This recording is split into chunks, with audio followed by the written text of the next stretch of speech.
This is a job. This is NYPD. Job. The NYPD. Job. The NYPD. If you're 21 or over with 2 years of college or 2 years of active military service, join us now. Call 212-RECRUIT to become a New York City police officer. It's not just a job, it's the NYPD.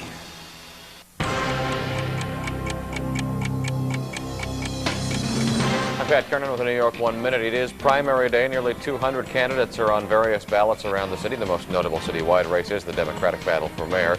Recent polls have shown Mark Green and Fernando Ferrer in a dead heat. Alan Hevesy and Peter Vallone have lagged behind. On the Republican side, polls show Michael Bloomberg with a sizable lead over Herman Badillo. Other races include public advocate and controller. New York 1 will have coverage throughout the day and wall-to-wall coverage of the results tonight. A man and a woman have been hospitalized in Queens after being shot inside a parking garage. Police say they were involved in a fight and gunfire erupted. More insecticide spraying to combat the West Nile virus on Staten Island has been ordered. Aerial spraying scheduled for later this week. Teachers at 10 City Catholic High School say they're ready to strike. They're looking for a pay increase and better benefits. And if you're a Knicks season ticket holder, opening night at the Garden could be special this year. Michael Jordan's all but confirmed a comeback. We will have more on our top stories. We'll also update the morning commute. But first, here's a check of the forecast. Humidity is low today, so we are going to escape the kind of rain that we saw yesterday. It'll be mostly sunny today, a high of 82. Clear skies tonight, mostly sunny tomorrow. We'll get up to 78. Turns mostly cloudy on Thursday, though. Chance of showers, 76 degrees. And much cooler Friday and Saturday. On Friday, partly sunny and 70 degrees. A high of only 69 on Saturday. Here in New York 1, you can get weather updates up to 12 times an hour. The campaigning, speeches, TV ads are over for the moment, although they may start up again tomorrow. But for now, it is the primary, and dozens of races citywide are at stake today. It is Election Day. New York 1's John Schumo begins our coverage this morning with the details about what's going on at the polls. John? Good morning, Pat. Certainly there is a lot at stake. Nearly 250 candidates are seeking office on this primary day. More than 35 council seats are up. The public advocate is up, the city controller up, and of course the mayor, the one race that's getting most of the attention. Also, 4 of the 5 borough president races also facing primaries today. We are here at the Asher Levy Pool and Recreation Center on the east side of Manhattan. As of 8 o'clock this morning, only 99 people had voted. Now, in this district, there are 2,700 eligible voters. The man running the show down here, the coordinator of this turnout here, said it's average to poor turnout so far this morning. And I've been speaking with voters outside this polling location, and yes, they're painting a very dismal picture of how the candidates inspired them during the course of this campaign season. The usual hollow promises, most of which they're not going to be able to keep, but we're going to try hard to help them. A skeptical voter. No, realistic voter. I mean, you can't have a great teacher in every classroom and do all the things they all promised. No one is saying anything that stands out. I mean, for me, my main concern is housing. I mean, our rent is going up. And for education, I just took my kid out of public school and I'm a teacher. So you add it up. I'm uninspired. I voted for mayor and I voted for controller and city advocate, but uninspired. And why is that? Because none of them have any charisma. None of them have any dynamics, and that's what I'm looking for. And you didn't find it? No, not in any of the candidates. But I'm here because it's my duty to vote. Of course, it is that man's duty to vote. You must be over 18 years of age. You must be a U.S. citizen. And, of course, you need to be registered in a party to vote today during the primary. I want to show you what the ballot looks like if you're going to go inside your voting booth. This is what you can expect to see. This is a uniform procedure throughout the 5 boroughs. First column, you'll see the Democratic candidates for mayor. Peter Vallone, Fernando Ferrer, Mark Green, Alan Hevesy, and George Spitz. Below that, you will then see the Democratic candidates for public advocate. And below that, down here, the Democratic candidates for controller. Up here in the second column will be your individual council district. We're here in Councilmanic District number 4. Each district, there are 51 of them, will have their own specific names listed here if indeed their district is up for this primary. The third and the fourth columns are for the delegates for the Judicial Convention. Now, are we in a Democratic city? I want to come over here and show you the little pink one here for the Republican candidates for mayor. There are only 2 of them. That's all you'll find on the Republican ballot. Of course, Mr. Michael Bloomberg and Mr. Herman Badillo. The polls opened at 6 this morning. They will be open until 9 tonight. So far, as the gentleman who is coordinating this effort down here at Asher Levy said, it is average to poor turnout. Of course, we'll be monitoring this all day long. For now, the reporting here from the east side of Manhattan, I'm John Schumer. Pat, let's go back to you in the newsroom. Okay, John, thank you. On their last big campaign swings, all of the candidates crisscrossed the city. Yesterday, Mark Green spent his final hours courting the black vote in Brooklyn and Harlem. Green focused on his likely runoff challenger, Fernando Ferrer, accusing Ferrer of changing positions on major issues. I simply commented on the fact that he was anti-choice and pro-death penalty in 1997, and happily has a different position in 2001. Green ended his day by dining with prospective voters at Junior's restaurant in Brooklyn. Fernando Ferrer looked to win support from the city's Jewish voters in his final campaign push. Ferrer reached out to the Satmar community in Williamsburg, Brooklyn, and received a blessing from their Grand Rebbe. The move was aimed to address criticism he's too focused on black and Latino voters. He's a very holy man. He's an eminent man. I thought it was appropriate. I mean, look, if you're going to, if you wish and aspire to represent all of New York, this is a door on which you must knock. Ferrer ended his day at Local 1199 for a final pre-primary rally. Trailing in the polls, Alan Hevesy made his last campaign hours count. The city controller zeroed in on likely primary voters, including the elderly at a senior center in Manhattan. He also talked to parents in Carroll Gardens, Brooklyn. Hevesy says don't count him out just yet. The number of people saying we're for you was very, very encouraging. I believe we're going to win this race. I think we're getting in a runoff, and we're going to win this race. The latest polls show Hevesy trailing front-runners Ferrer and Green by at least 10 points. Peter Vallone got an early start on his day. He cast his vote this morning at a school in Astoria before heading out for one final campaign day with stops planned in Queens and Manhattan. Yesterday, the city council speaker was looking for support in all 5 boroughs. He continued his attack against Fernando Ferrer's theme of 2 New Yorks while trying to get people to come out and vote. Vallone focused on getting his own supporters out. Every single vote counts, and I've been underestimated my entire life in terms of my public life, and I think that's the advantage I have going into this. He is behind in the polls, but Vallone says he's confident he will be back for a runoff in 2 weeks. The Republican contenders for mayor have been busy trying to encourage New Yorkers to get to the polls. Michael Bloomberg attended several get-out-the-vote rallies yesterday, including one in the Bronx. He appeared at the Senior Center with State Senator Guy Villela, who earlier had endorsed Herman Badillo. Bloomberg continued to defend himself on a booklet that critics charge attacks many different groups. Bloomberg maintains the whole thing was a joke. People said that that's what dirty politics is all about, and if it is, it is. There's nothing else I can say about it. I've never read it. I was given it 10 years ago as a gag, and probably never saw it after that day. Badillo made a final push for GOP voters in the party's stronghold of Staten Island yesterday. He also continued to hammer away at Bloomberg over the controversial booklet. I know as a lawyer that there's no confidentiality agreement that protects an employer from being racist and sexist and anti-gay. Recent polls show Badillo trailing Bloomberg among Republican voters by a wide margin. Much attention's focused on the mayor's race, but there are 2 other big citywide races. 7 candidates are vying for the Democratic nomination for public advocate. They are City Councilman Stephen DeVrienza, former Parks Commissioner Betsy Gottbaum, State Assemblyman Scott Stringer, Civil Liberties Advocate Norman Siegel, salsa singer Willie Colon, Councilwoman Catherine Freed, and speech pathologist Sheila Flaxman.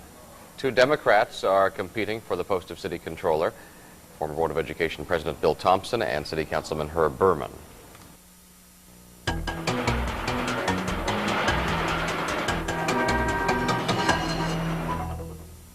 Good morning, New York. I'm Kat Greenleaf, back with another look at your commute. Subways continue to be great, on or close to schedule. No problems or delays so far this morning. Inbound Gowanus, traffic is heavy right now from the Belt Parkway merge all the way to the Brooklyn Bridge. Your southbound BQE slow from the LIE out to Williamsburg. Outbound Gowanus past the Prospect, there is a crash now blocking the left lane. Northbound FDR, heavy traffic from the Brooklyn Bridge to Houston, where that crash is cleared, and then you're slow from the 30s to the 59th Street Bridge, where there is an accident on the shoulder. Southbound Harlem River Drive, slow from the 140s down to the 70s. Eastbound Staten Island Expressway at Clove Road, that accident is still out there. They're trying to get it cleared away. Eastbound on the Belt at Rockaway Boulevard, that earlier crash has been cleared. Westbound Belt typically slow right now, passing JFK all the way to the Knapp Street, where that earlier crash has cleared. Don't forget, street cleaning rules are in effect today citywide, so do be careful as you park your car. That's the latest Rail and Road Report. Kat Greenleaf, New York 1. Hey, don't walk like a cop, all right? You say you're serious about doing some good in the real world, well, this is the place to learn. Even those sworn to protect Please get away from the girl! are human. What's wrong with street justice? Oh, just let the animals wipe themselves out. God willing. Even those dedicated to keeping the peace can cross the line. That's what I'm talking about. Denzel Washington. You think I'm crazy, right? Ethan Hawke. I think you're a road cop. Training Day. Rated R. Starts September 21st. For mayor, New York's teachers and tenants endorse Controller Alan Hevesy. Why? Career educator Alan Hevesy has the best education record and the plan to fix our schools. And tenants can count on him to save rent protection. Pro-choice, Alan Hevesy saved the city's drinking water, protected nursing home patients, and won Holocaust restitution. Smart and caring, Alan Hevesy's tough enough to take Rudy's place. Democrat Alan Hevesy, most experienced, best qualified. Time for weather on the ones. A cooling trend later this week, but it'll be mostly sunny and quite nice today. Our high 82, northwest wind at 10 to 15 miles per hour. Skies will be crystal clear tonight and a pleasant low temperature of 62. You might be able to give that air conditioner a rest. The wind tonight north of 10 miles per hour. Tomorrow mostly sunny, seasonable high temperature of 78 degrees. Take a look at our 5-day forecast now, and you can see that it is going to get cooler toward the end of the week. On Thursday, chance of showers 76 degrees. Friday and Saturday, high temperatures right around 70. Here's a traveler's forecast now. Conditions and expected high temperatures in selected cities across the nation. Remember, here in New York 1, weather on the ones comes every 10 minutes. In the Papers is sponsored by 1-800-SLEEPYS. Sleepy's, the mattress professionals, home of the incredible price guarantee. Here's a look at what's in the Tuesday papers. Election coverage seems the obvious place to start today, so we will begin with the front page of the Times. Great selection of photographs here on the front page of the Times. Top left, Fernando Ferrer, then over to Peter Vallone, and then on the second line you see Mark Green and Alan Hevesy, all at various campaign events throughout the city yesterday. The Times, as with all the papers, recaps its endorsements this morning on the editorial page. Mark Green was the Times choice for mayor. The Times has the most comprehensive list of endorsements, right down to all of the individual council races. The Daily News endorsed Peter Vallone on the Republican side, Michael Bloomberg for the GOP. In the Post, it was an endorsement for Peter Vallone. And Newsday made its call for Alan Hevesy on the Democratic side and for Michael Bloomberg for the Republicans. Let me show you the front page of Newsday. It is a tease to the primary coverage inside. The headline is Pick'em. Page A4 of Newsday, already looking ahead to what's next for Alan Hevesy. If the polls are right and Hevesy fails to advance to a runoff, then he would still be on the ballot on the liberal line. However, one top Democrat interviewed by Newsday says if Hevesy aspires to run for any office in the future, he would best not campaign on the liberal ticket, but rather throw his support behind the Democratic winner. To the front page of the Post, the headline is Green's primary colors, the Post positioning Mark Green as the candidate to beat tonight. Interesting feature on page 5 of the Post. Photographer Tamara Beckwith lined up 8 residents of Cobble Hill for this shot, and all of them in the captions explain who they're going to vote for. 4 of them already decided, committed to Mark Green, 1 for Vallone, 1 for Hevesy, and 2 of the people in this photo undecided. Elsewhere in the Post now, did you know there's a little battery in your Easy Pass? Apparently it's supposed to last 10 years, but some people have been having trouble with their Easy Pass batteries after just 3 years. If the battery goes dead, you don't find out until you pull into the Easy Pass lane, and then you get the full toll evader treatment with the guy in the orange vest coming over and giving you heck for trying to avoid the toll. I mean, eventually you'll work things out, but it's an inconvenience. State officials say they're looking into this. New York Pulse section, strip away the flab. Exercise class at Crunch Fitness called Cardio Striptease. Based on the popular moves of striptease, says instructor Jeff Costa, you grind your hips, you isolate your pelvis, you peel off your clothes. Not all of them, but some of them. Front page of the Daily News this morning. The headline is Cops Bag Panther. I got to look at this from a distance at first and thought this was one of those animal rescue stories. In fact, a reference to a Black Panther splinter group blamed for a 1971 gun battle on Broadway. 30 years later, investigators figured this out, tracked down a Mount Vernon school teacher named Patrick Critton and arrested him. Page 2 of the Daily News, the latest effort to make Queens Boulevard safer. They put up barricades on between the 70th Road and Union Turnpike to try to discourage people from crossing in the middle of a block. Catholic teachers. That possible strike continues to loom over the Catholic high schools in the city.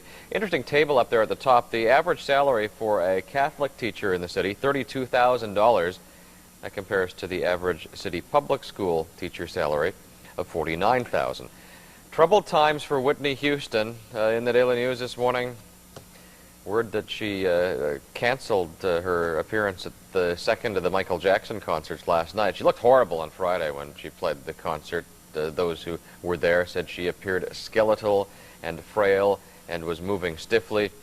The Daily News cites sources close to Houston who say the problem is drugs and, more specifically, a refusal to do anything about it. To the New York Times now. On the front page of the Times, below the fold, is this story about a topic close to our hearts. Morning television and morning news in particular. A hot market, according to the Times. I could have told you that. The reason that morning news is so hot is changing demographics. The fact is people just don't have time to watch the evening news like they used to, but morning news tends to be a time when there are quality viewers available and there isn't a lot on other channels, so they tend to find their way to news programs.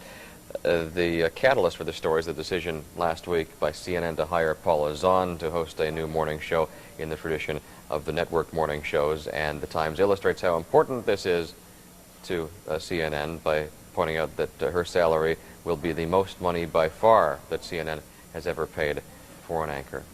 Reminder of our disclosure here that CNN, of course, is, as New York One is, part of the AOL Time Warner family.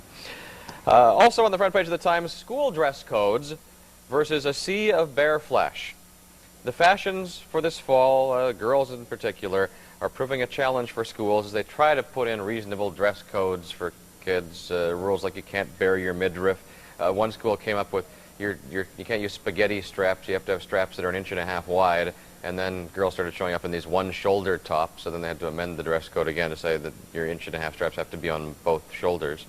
One principal says, we set a thing that shorts had to have at least a 5-inch inseam, but nobody could find shorts that had a 5-inch inseam, so we had to rescind that rule because we would have had to make them all shop at Talbot's. She said it was the only place where they had 5-inch inseams. Science Times section, a look at dental implants this morning, increasingly used as an alternative to dentures, expensive, but said to be a very successful procedure. An interesting feature on the second page of the sports section of the Times. Bronx-born Judy Israel, one of the top professionals in the world of bass fishing, a world dominated by men to the point that they call them bass fishermen, except they asked her, should we call you a fisher woman, fisher person? She says, call me an angler. It's a gender-neutral term for the fisher people. That's what's in the papers on this Tuesday morning. Here's a quick look at the forecast. Temperatures rising to 82 degrees today. Sunshine this morning, some clouds this afternoon. More details coming up in Weather on the Ones. Sleepy's amazing one-day mattress sale is tomorrow, 10 to 9. Your chance to save 20% on famous brand mattresses like Sealy, Simmons, Serta, and more. That's an extra 20% off other stores' advertised prices, or get the mattress free plus $500. Finance and pay no interest for 6 months. Get delivery everywhere, every day. Plus great premium bonus offers. That's Sleepy's one-day sale. Trust Sleepy's for the rest of your life. tomorrow, 10 to 9. This edition of Today in New York City History is sponsored by New York Presbyterian Hospital, the University Hospitals of Columbia and Cornell. Call 1-877-NYP-WELL or visit our website at www.nyp.org.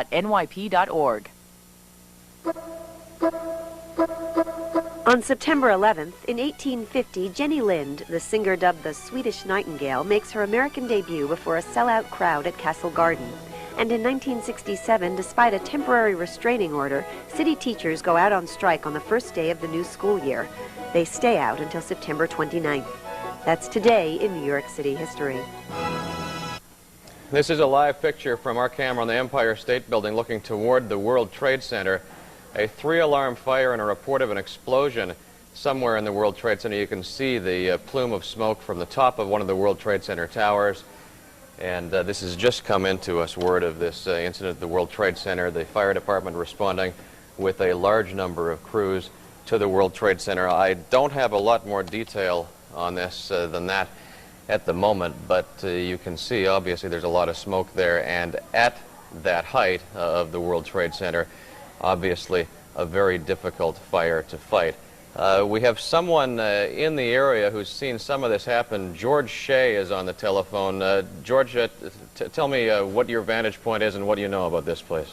I'm on West Street, right out of the Brooklyn Battery Tunnel, and I was driving in, and I heard an enormous explosion. Then I heard another enormous explosion, and it scared me. I looked out the window, and an enormous tire, what appeared to be a tire, smashed down on the street in front of me, and I looked out, and there was an enormous amount of debris, and we were about 2 or 3 or 4 blocks down from the World Trade Center.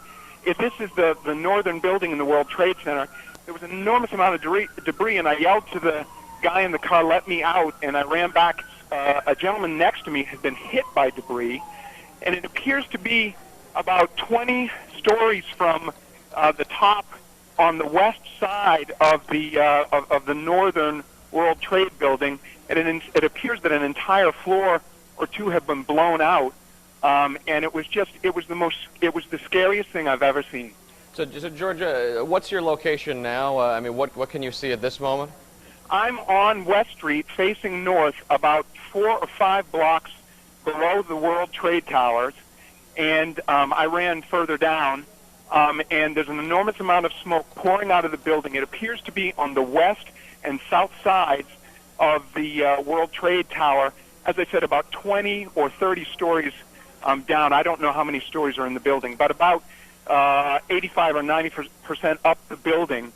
And if anybody was up there, it's going to be very, very scary because an enormous amount of damage. George, I want you to stay on the line with me because this is some important information for us, but I'm just getting word from our assignment desk that we have information that a plane has crashed into the side of the World Trade Center, and I do not know any more about what type of airplane it is or how this happened.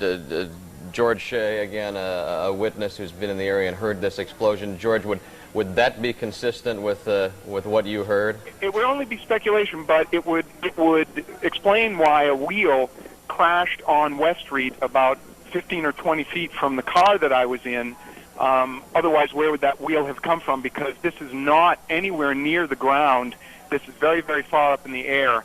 So if that's true, it would appear that the wheel was thrown about 4 blocks south. And it's from my position, I can see on the south and west side of the building that there appears to be damage, and perhaps it actually struck the south portion of that building. Again, if you're just joining us, I'm on the phone with George Shea, who was traveling on the ground just out of the Brooklyn Battery Tunnel in the area of the World Trade Center when he heard an explosion, and George has been kind enough to call us with some of the information about this incident as we look at live pictures of the World Trade Center. An airplane crashing into the side of the World Trade Center. This happening, as far as I can tell, about 10 minutes ago, and live pictures from the scene. George, again, tell me, you saw a wheel drop to the street in front of you? It was absolutely shocking. You can imagine everybody was just sort of driving north on West Street below, up into Manhattan, and it was very sort of typical moderate traffic. And then suddenly there was an enormous explosion, and it appeared another explosion, if I recall correctly.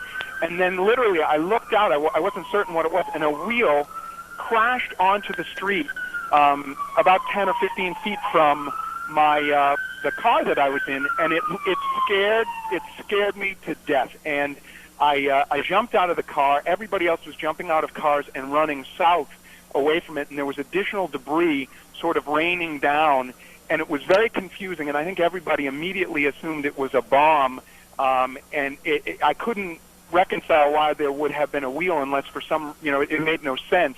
But I did see a wheel, and now the police have sort of blocked off the entire area, and people are, standing well away from the building. But immediately following the explosion, people were just running south, fearing that there'd be additional, explosions.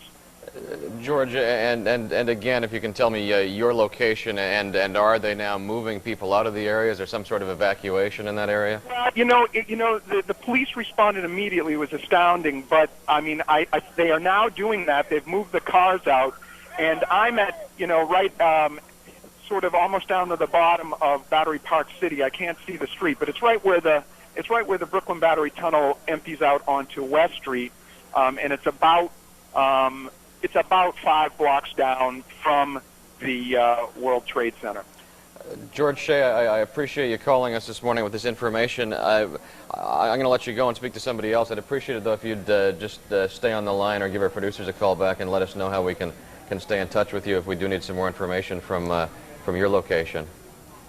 Very good. Thank you very much for calling us. Also on the line for us this morning, Steve Sterling, who was in the area as well and has called us with some information. Steve, can you hear me? Steve, are you there? All right, I was told that we had Steve Sterling.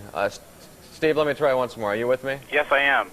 Tell me what your location is and what you've seen. We're on Beach Street between Hudson and Greenwich, 6 floors up in a warehouse loft, and we're about 6 blocks north of the North Tower of the World Trade Center. Just so happens we have breakfast at this window which looks at the World Trade Centers, which is usually a pretty glorious sight. Now it's one of the most frightening things I've ever seen. But we were just sitting there and heard, what was obviously a very fast, very low-flying aircraft, and I had just said to my wife, wow, that must be a military plane or something, although it sounded like a propeller airplane, but you can see from where we're looking that you can see the exact imprint of the airplane. So when we looked up, we literally, at the very second, saw this plane just plow into the building, a huge plume of fire, which I assume was the fuel from the airplane. But if you look at the World Trade Center from our vantage point, you can actually just see a complete outline of an airplane making a left bank. Steve, do you have any idea what type of plane it was? Was it a large plane? No, I'm really guessing, but I would say it was a single-engine propeller plane. At first I thought it was a jet, just because we could hear it from the north end of our building coming across. But it seemed like it must have been a very, very high-speed propeller plane because it just had the sound of that. But I really can't be sure. Now, but we were able to see, I mean, literally when we looked up, the huge plume of smoke, and then we could see the impact blew out the windows on the southwest corner. And the fire is now burning on floors above where the initial impact was, and it's coming up all through the building. It's real. I still have chills. It's the most staggering sight I've ever seen, and I can't imagine what was going on. But that plane was really traveling at high speed. I mean, the only times we've ever heard aircraft fly over us like that are usually during some sort of, military exhibition on the Hudson River. But it was really going fast, and obviously very low. I mean, I don't know, what pictures you're seeing, but the World Trade Center is about 110 stories, and it's really only about a fourth of the way down from the top. So, Steve, stay with me here, and you said you weren't sure what pictures we're looking at. We've got quite a wide shot of the World Trade Center. It's the view from our camera at the Empire State Building. When I saw a closer shot a few moments ago, there is a tremendous amount of damage on two sides, almost as though the debris of the plane moved into the Trade Center tower from one side and literally sort of crashed out the other side. And the witness where we're looking at it, you can see a hole. There's like it's literally the silhouette of a left banking airplane plugged through, and also if you see on the southwest corner of the building, when it hit, we saw actually either the pressure or the airplane, the impact of the airplane or momentum of it, just blow out the other side. So we can't see the south-facing side. I can tell a lot of smoke's coming up, and we're actually zoomed in on our video camera shooting it now. But as soon as that thing hit, it was a huge fireball. I mean, bigger than the top of the building, and then everything was pushing out the other side of the building. And from where we look, I hope it's an optical illusion, but it really looks like the World Trade Center, the North Tower, is bending to the west, and certainly the debris that's pushing out from the west-facing wall is all the way up to the top of the building. Are you in any position, Steve, to see what sort of evacuations going on there now? No, we were seeing, we were looking through, we were seeing fire starting on various floors around the actual, the hole that the craft made in the building. But we couldn't see any people or anything, but we saw tremendous debris from, just all kinds of bits of things, just literally just burst out of the building once the fireball subsided. Again, I'm on the phone with Steve Sterling, one of several eyewitnesses who has called us after seeing this plane crash at the World Trade Center. Steve, are you still there? Yes. Let me ask you one more question before I let you go. We've been looking at shots of the north face of the World Trade Center, and I can see damage on the western-facing side of the building as well. Which side of the building was the initial impact on? On the north side. If you can see the north side, if you look to the lower section, you literally can see from lower left to upper right. If you can imagine it, it really, to us right here, looks like the impact of wings with a center fuselage. It's as if you drew the outline of a single-engine airplane onto the building. It looks like from here that it just plowed right in on a left banking turn. Steve Sterling, another of the eyewitnesses, has called us with information. Thank you very much for your comments, Steve. We appreciate it. Sure thing. World Trade Center, 110 stories tall, built in 1973. As you look down at the World Trade Center buildings, you see that it is one World Trade Center that is the one where the impact was. One World Trade Center is the one with the large television antenna on it. And the restaurant windows on the World is in that tower. The other one is the one with the observation deck. At this point, the Associated Press with a story that says there is no report of any casualties, without jumping to too many conclusions, looking at the extent of this damage and knowing how well populated that building is. Now there's another explosion down to the left side on the second World Trade Center tower. You see that huge ball of fire that just went up there. I know it's quite a distant shot, but that looked to me to be happening at number 2 World Trade Center, at the second World Trade Center tower, and it is at some distance there. But this is now a dramatic development on the second World Trade Center tower, and I can't imagine that there would not be a serious evacuation and a full mobilization now, emergency command center and so forth, as the fire department moves as much equipment as possible to the World Trade Center. If I can get our crews to take a bit of the tape, I'd like to see that explosion again from about 30 seconds ago, if we can get that back, because it had looked as though this was confined to one of the World Trade Center towers, but now with that explosion a moment ago, it's not clear what's happening, because as we looked at that impact, it appeared that this was happening just at the number 1 World Trade Center tower. But that explosion, clearly as I saw it on that distant shot, came from 2 World Trade Center tower, and we now have a mobilization at both of the World Trade Center towers. Again, World Trade Center, built in 1973, 110 stories tall. This building, of course, the scene of the explosion, the bombing there many years ago, but this is like nothing that has been seen at the World Trade Center. We have that tape now? This is about a minute and a half ago. Watch on the left side on the number 2 World Trade Center tower. Again, as I said, that shot at some distance, but that explosion coming through the World Trade Center tower has now ripped a second hole in the World Trade Center tower. And the fire department back on the scene. This is live pictures now. Do we have another eyewitness on the telephone? World Trade Center, 1,362 feet tall. They are the tallest 2 buildings in New York. Number 1 World Trade Center is the one with the television antenna on it. That's where we saw the initial impact after this plane crash at the World Trade Center.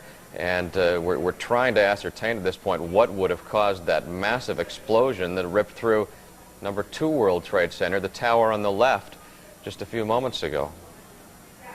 It was 1993 when the terrorist bomb ripped about a 200-foot crater at the lower levels of the World Trade Center.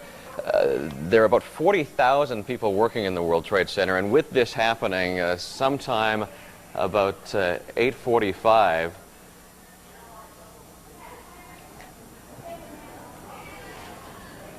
okay, well, we may have an explanation now. I'm sorry, I'm just getting some information.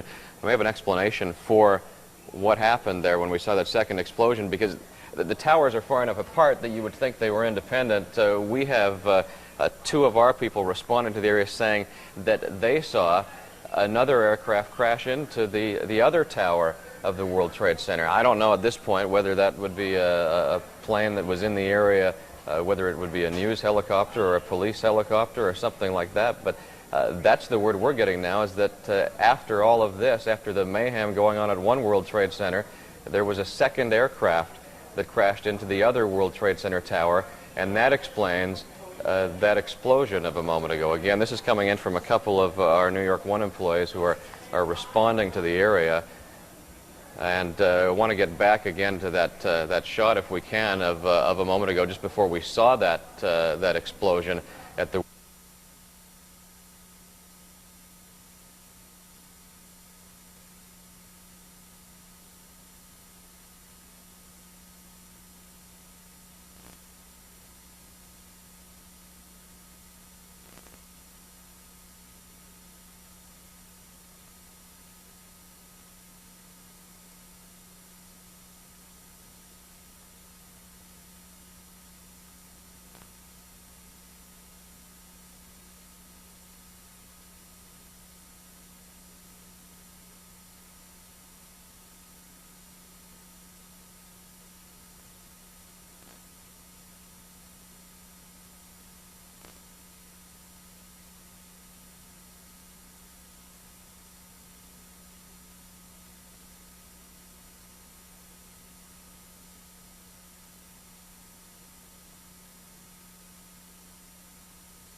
deserve special treatment. Numbers of EMS, like emergency vehicles, fire trucks, police vehicles, ESU, everything. Everyone you can imagine is on their way there. You can hear the sirens and we were right off the side. So I'm assuming that whomever was in the building at that point, and if there's anybody that needs to be taken to the hospital, they're well on their way because the sirens are blaring. Okay, Amanda, see if you can get any closer and get together with our other crews there, and we'll be back to you. I appreciate the comments, though. Again, to recap here, not one but now two planes have crashed into the World Trade Center towers. It was about 8:45 that a plane ripped into the tower at One World Trade Center, the one on the right side of your screen. And to my eye, this would have happened about 90 or 100 stories up. The building is 110 stories tall, and the plane appears to have struck somewhere between 90 and 100 stories. Then, I would say right about 9 o'clock, there was a second plane crashed into number 2 World Trade Center, and as you just heard, this did not appear to be accidental, in that the plane was in control and made a course directly for that tower. At least that's the account of those who have seen it and reported back to us. We've got another eyewitness on the telephone, and I'm sorry, but I'm speaking and not able to get the name at the same time. Who's on the line with me? Yes, can you hear me? Bruce? Yes, Bruce Pfeffer. Bruce, thank you for calling in for us. Tell me what your vantage point is for all of this and what you've been seeing over the past 30 minutes. Well, I was running in Battery Park City along the river when the first crash happened. And at first I thought it was a sonic boom from a jet, because you can hear the jet first and then the crash or the explosion. And I didn't even look up because I thought it was just a jet and a sonic boom. And then another jogger along the river who was looking up started screaming, "Oh my God." And so I looked up, and there were huge fireballs coming out of the World Trade Center. Then a few minutes later, I came home. I live in Battery Park City, and I was watching NY1, and I was actually calling to try to get through to you. And I heard the second jet flying very low overhead, and then another boom, another explosion. And obviously there are a lot of people in the street who were just staring up at the first fire, and they all started screaming and running south. And I'm not sure why they were running south, whether it was just to get a better look at it or maybe because debris was flying, but it was definitely a second jet. And since I was watching your program while I heard the second explosion, I saw you replay the tape, and you can see on your tape replay the second jet coming from the right of the screen. We're going to see if we can get another look at that while you speak to us here. You know what, I can see it now, and maybe we can, as the two of us talk, we'll take another pass at that, and we may be able to digitally push into it a little bit and get a better look at it. So we'll go back to a live picture of the World Trade Center, and we'll see if we can enhance that a little bit to get a better look at it. But as you point that out, the plane coming from the right side, you described it as a jet. Tell me what you saw, what type of plane you think it was. Well, I didn't see, in either instance, I didn't see it, but I heard it, and it definitely sounded like a jet, because it sounded like one of those military planes that you see at an air show. Same type of sound of a low-flying jet, just, you know, very loud, fast engine noise. It definitely did not sound like a propeller plane, and it definitely did not sound like a helicopter. It was a jet of some kind, and it was the typical sound that you hear, you know, in a war movie of some kind, where first you hear the jet zooming overhead, and then you hear an explosion. Bruce, that's what it sounded like. Bruce, stay on the line with me here. We've managed to enhance this shot a little bit, and we're going to replay it here. This is the shot of that second explosion. I see clearly that plane now approaching, passing the one tower, and there it is, impact to the second. So it may have been coming from Newark Airport, because Newark Airport is in that direction. Well, and in fact, now according to the Associated Press, the FBI is investigating a report of a plane hijacking just before this crash at the World Trade Center. Myrtle's our director in the control room. If we can get that back once more, if there's any possibility of a slow motion as we play back that tape again, we're looking, or we've got this shot of about 9 o'clock, the second impact at the World Trade Center. Watch the right side of your screen, that airplane approaching the number 2 World Trade Center tower, about to crash into it now, and there's the explosion. This happened about 9 o'clock this morning. Bruce Pfeffer on the telephone with me, who saw that happen. Bruce, 9 o'clock, is that about, did you look at the time of that second crash? Because I've lost track here now over the past few minutes. I can't be certain, but it was probably about 9:07 or something like that.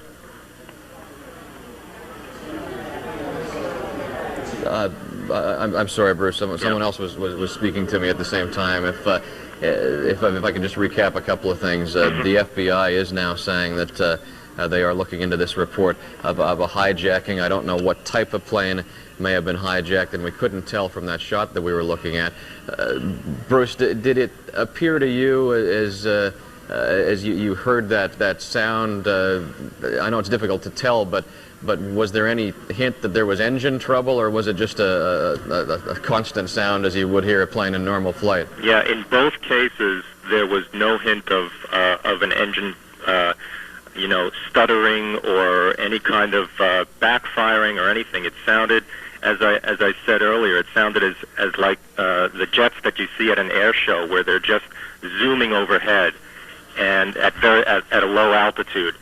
And in both cases, it just sounded like a continuous roaring of the engine, and then followed by an explosion. Bruce, as you are looking in the area now, what can you see? Well, I'm doing two things at once. I'm watching your program, and I'm looking out my window, and what my view is of a street in Battery Park City, and basically there are a lot of people milling around, looking up at the World Trade Center. There's a pretty clear view of the top of the towers, and people on cell phones, people with cameras, people just walking back and forth.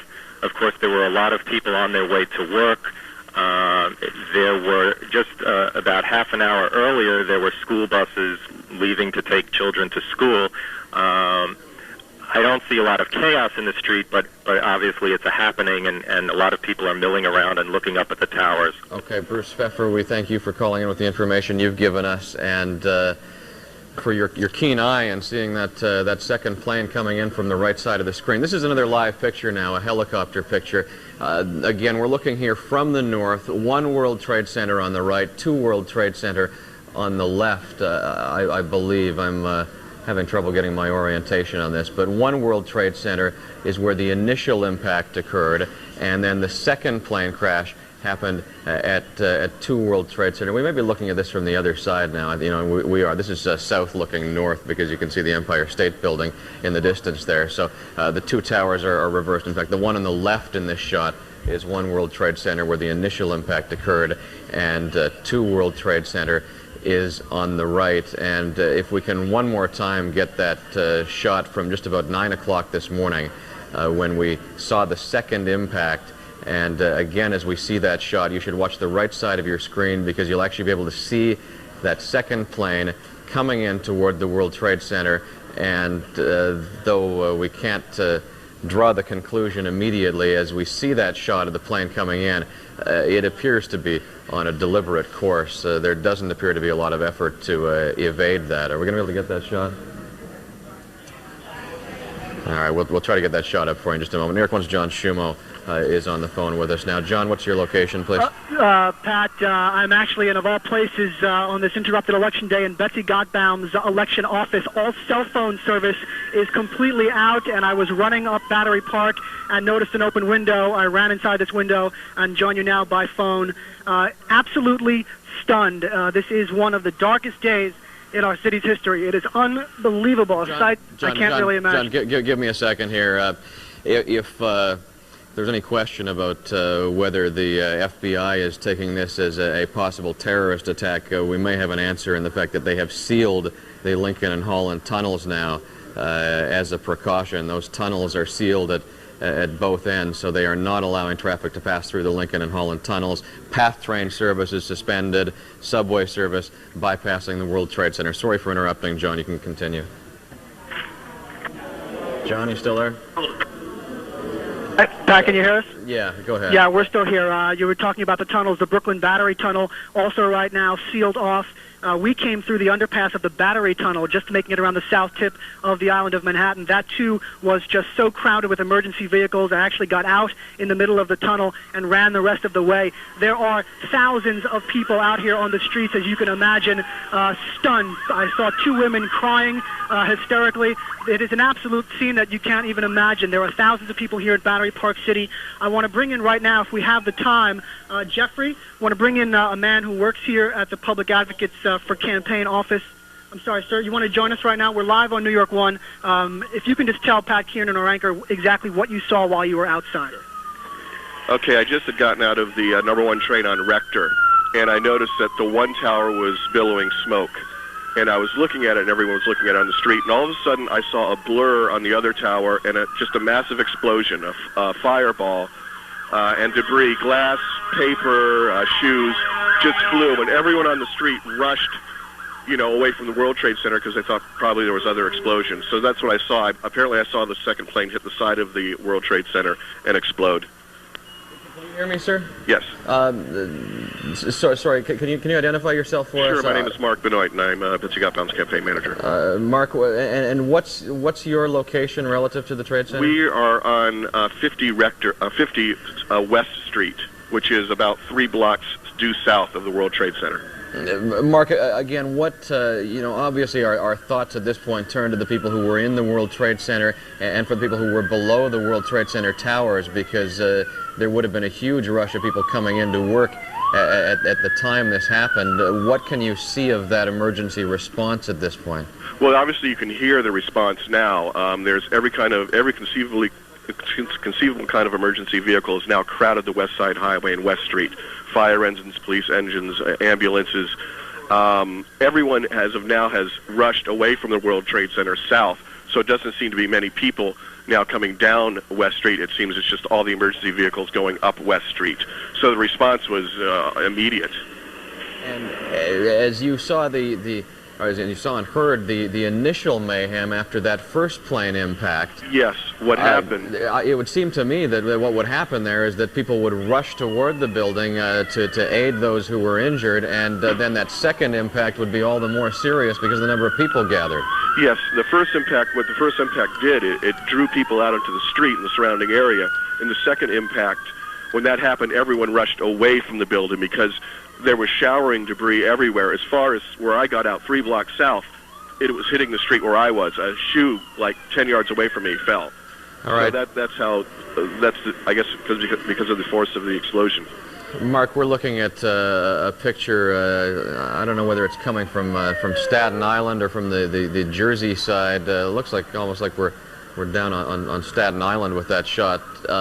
But there's almost no face of the World Trade Center that doesn't have visible exterior damage. Can you tell how big a crater that is in the side of the building, or is the smoke obscuring that? No, actually, because the smoke is now blowing up now. When it first hit, it was hard to tell. Now it seems like it's hard for me to judge, using a floor count, like, 5, 10 floors. It looks like there's at least 10 to 20 floors of damage on the one impact. And Okay, Mark. Now there you are. Yeah, I'm just getting some more information here. I thank you for your my pleasure. Comments there, and I just want to pass on some additional information. We now have word from law enforcement sources that both of these airplanes striking the World Trade Center were flights that came out of Boston, and if I'm getting this information correctly, that both airplanes were hijacked out of Boston, flown to New York, and struck the side of the World Trade Center. The city now on high terrorist alert. Let me run through the list of some of what has happened. The MTA has shut down subway service or is bypassing subway service through the World Trade Center area. The lines affected there include the 1, 2, 3, 9, N, R, A, C, and E. As far as I know, subway service is still running. Otherwise, clearly there will be significant delays because almost every train that runs through the city at some point passes through Lower Manhattan. So that is going to have an impact on subway service. The Lincoln Tunnel is shut down. It has been sealed. The Holland Tunnel has been shut down and sealed. John Schumel told us the Brooklyn Battery Tunnel has been shut down and sealed. The FDR is shut down. The Triborough Bridge is closed, at least in one direction. No traffic's being allowed into Manhattan there. And at the moment, we have all 3 local airports shut down. Again, this is my conclusion that it's on a terrorist alert, but we have a lot of signs pointing to that, and it would be an appropriate precaution at this point that they shut down all 3 of the local airports. The pictures you're looking at here My understanding is that we are looking at the southern face of the World Trade Center towers, and that is not where the impact occurred. The impact actually occurred on the other side of the World Trade Center towers, and again, I'll try to get some tape from earlier here to give you an idea of what developed here at about 8:45 this morning, the first explosion, and then we'll look at the tape from the second explosion happening at about 9 o'clock. Watch the right side of your screen. There's that airplane heading to the first World Trade Center tower, missing it,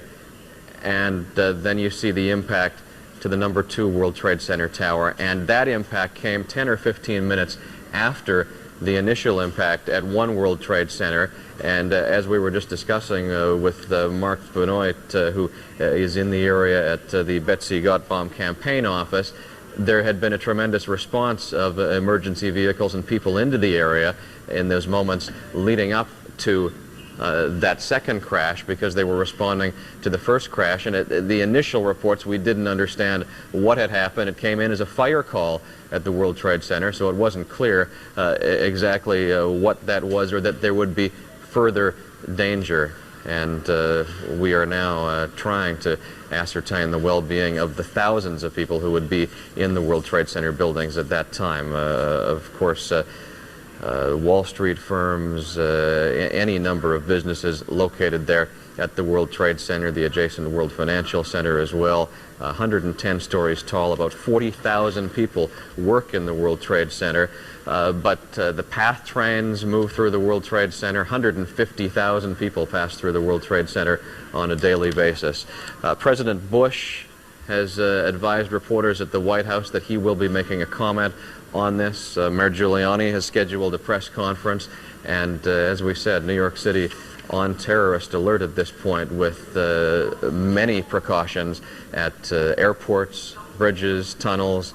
There is a situation developing that the NYPD and FBI will be looking into, but the more immediate concern right now is the fire and ambulance response to the World Trade Center.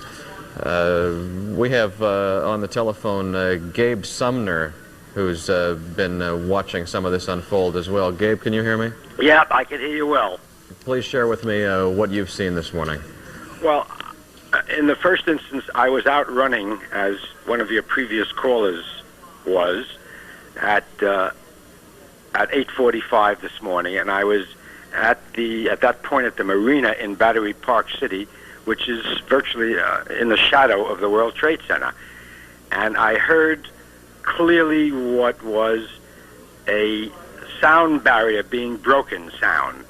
The whoosh of the jet, and then the explosion, which I thought was a sound barrier being broken. And when I looked up, I saw the first hit on the World Trade Center. But I saw no plane falling into the street, as I would have thought would happen if it were a plane, and I thought perhaps it was a missile.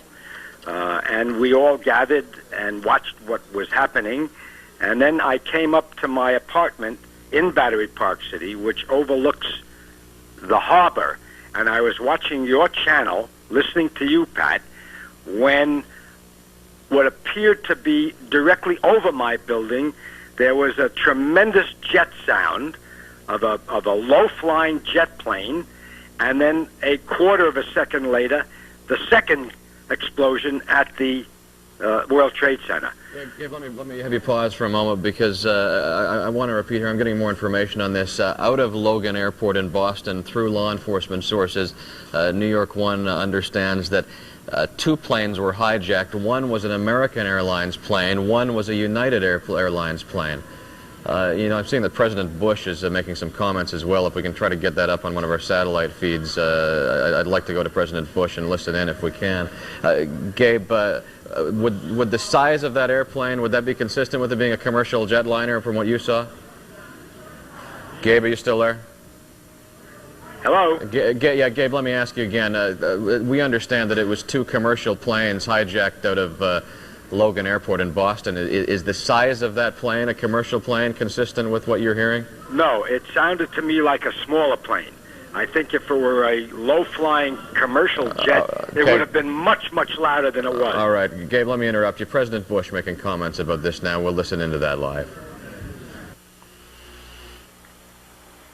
Our nation will not stand. And now, if you join me in a moment of silence.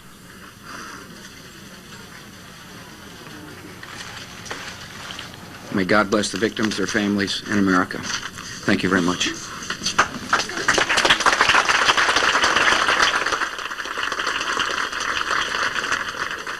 All right. I apologize for getting to that late, and we didn't hear the beginning of President Bush's comments. I'll see if someone who was hearing them come in on the satellite feed can summarize for us if we learned any information from the President. Let me recap for you. You are looking at live pictures of the World Trade Center. Approximately 8:45 this morning, the first of two plane crashes into the side of the World Trade Center. All signs at this point indicating that both crashes were deliberate. After reports through law enforcement sources that these planes were hijacked from Logan Airport in Boston, one an American Airlines plane, one a United Airlines plane. The first crash occurring about 8:45 this morning at the building you see on the left side of this live picture. You're looking from the south toward the north, and the tower on the left is One World Trade Center. It's the one with the television tower on top. It's where the windows on the World Restaurant is. That first plane crash at about 8:45 struck the north face of the World Trade Center, and you can see there's damage on at least three faces of that tower of the World Trade Center. Again, just by my estimate, somewhere between 90 and 100 stories up the side of the 110-story tall World Trade Center. It was approximately 15 minutes later, about 9 o'clock Eastern Time, as we were getting the first pictures of the smoke coming from the World Trade Center, that we saw the second plane crash. And I actually didn't see it until one of our viewers brought it to our attention. But as you look at the live shot that we were showing at the time of that crash, you can actually see the second plane coming in from the west and flying past One World Trade Center and striking Two World Trade Center. And that's the situation we're left with now, is that we have a fully involved fire on both of those World Trade Center structures.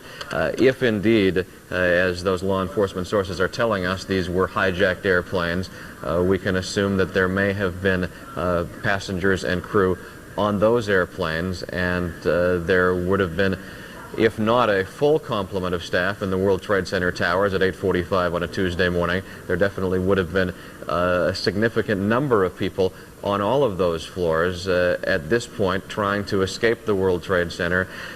We don't know if elevators were working, if they've been going downstairs, evacuating. We've got people moving into the area. New York One's John Shumo is among them. He's at a vantage point not far away. John?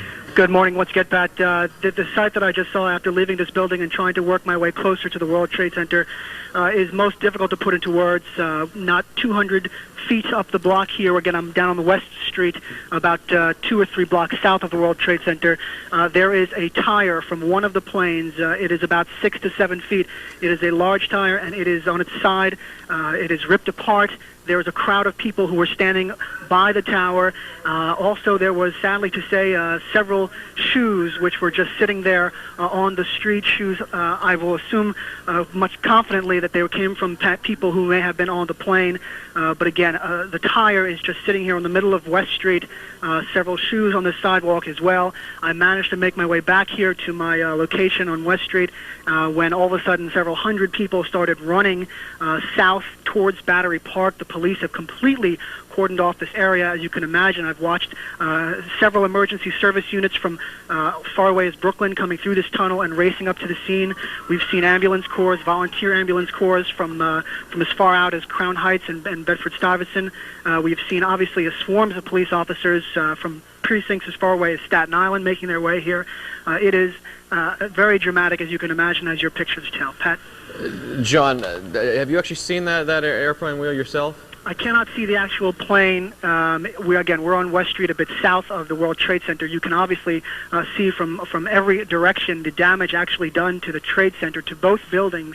In fact, as your video, I'm sure, shows, it's hard to put into words from this vantage point, but I would say several dozen floors are completely blown away. The windows are gone. The flames are still going. From this vantage point, though, the impact was so dramatic. You could obviously tell that these tires flew several blocks, safe to say, close to 500-600 feet away from the impact. And again, people right now are scrambling to make their way south to Battery Park City. I'm listening to your report, Pat. Obviously, now that there's an FBI investigation, authorities down here are still on extremely high alert, the highest alert possible, and people are taking no precautions. They are actually running, some moving very quickly down south to a safe vantage point in Battery Park City. John, President Bush, we heard the tail end of his comments, and I've now got a summary of what he said. Stay with me, John, while I recap this.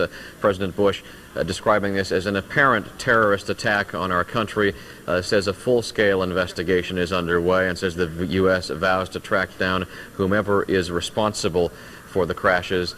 He said terrorism against our country will not stand. That from President Bush about 10 minutes ago. We've got New York One's John Schumo on the phone from the area of the World Trade Center, and you're looking at live pictures of the World Trade Center towers after these two aircraft crashing into each other at the World Trade Center in rapid succession at about 8:45 this morning, the second crashing at about 9 o'clock this morning. Again, there is now a terrorist alert in the city. All three of the local airports have been shut down. The FDR shut down, Lincoln, Holland, and Brooklyn Battery tunnels sealed at both ends, and I do not know the status of the Midtown tunnel, if they have done that as well there. The FDR is shut down. The Triborough Bridge has been restricted as far as traffic coming into the city. And the PATH train service, which terminates in the World Trade Center, has been shut down for the moment as well. Subway service is running, but obviously severely affected by this because so many trains pass through the area of Lower Manhattan and the World Trade Center. The 1, 2, 3, 9, N, R, A, C, and E trains are all bypassing the World Trade Center, and frankly, with what's going on there, you wouldn't want to stop at the World Trade Center right now anyway. They have moved a massive amount of emergency equipment into the area, and now, in addition to getting people out of the World Trade Center, treating the people who are injured, they also face the task of fighting this fire. A high-rise fire of this magnitude is extremely difficult to fight, particularly if it's fueled by all of that jet fuel that would have been on board these planes as they crashed into the World Trade Center. And they can shut down gas lines, they can shut down electrical lines, and so forth. These buildings are meant to be non-combustible,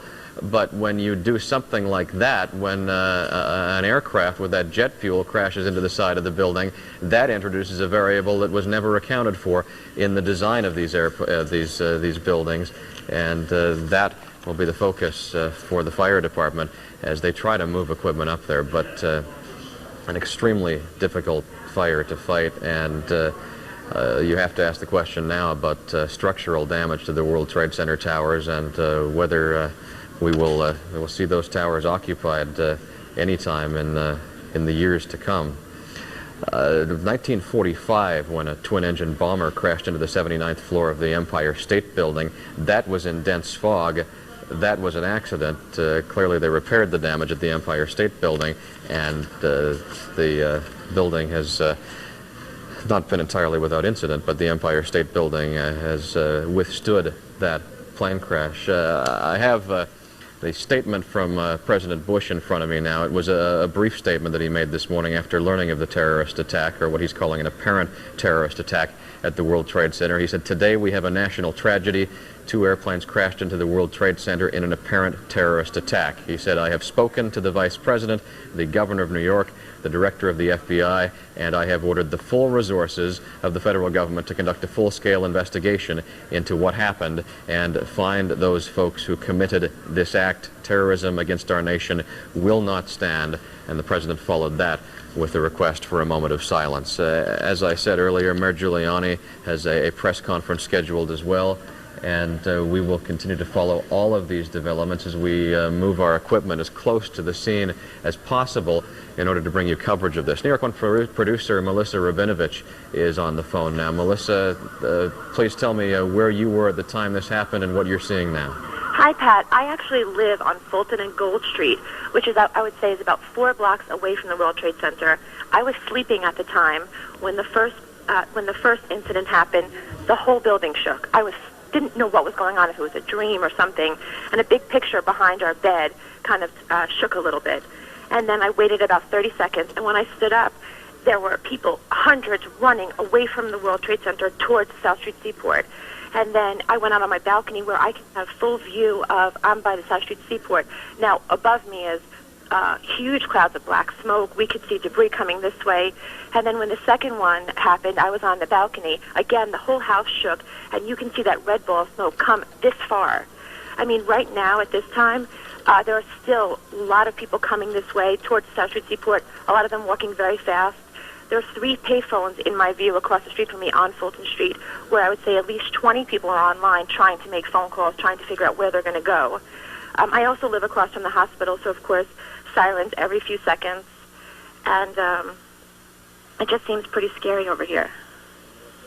Stay with me for a moment. CNN now reporting that there is a report of a fire at the Pentagon, and I have no information than that, but clearly we'll look to see if there could be any sort of a link. Again, that's a CNN report of a fire at the Pentagon. Melissa, what are you seeing at this point as you look out in that area? What sort of activity can you see? Right now, I would say there are at least a few hundred people on the street. They're just all over. They're on the sidewalk. They're on the street. They're walking different ways.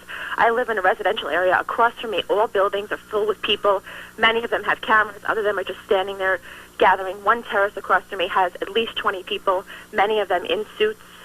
On the ground, they're just crowds of people. There's actually a big crowd, a circle of people, about 50, in the middle of the street on the corner of Fulton and Gold. But they're all obviously away from the World Trade Center.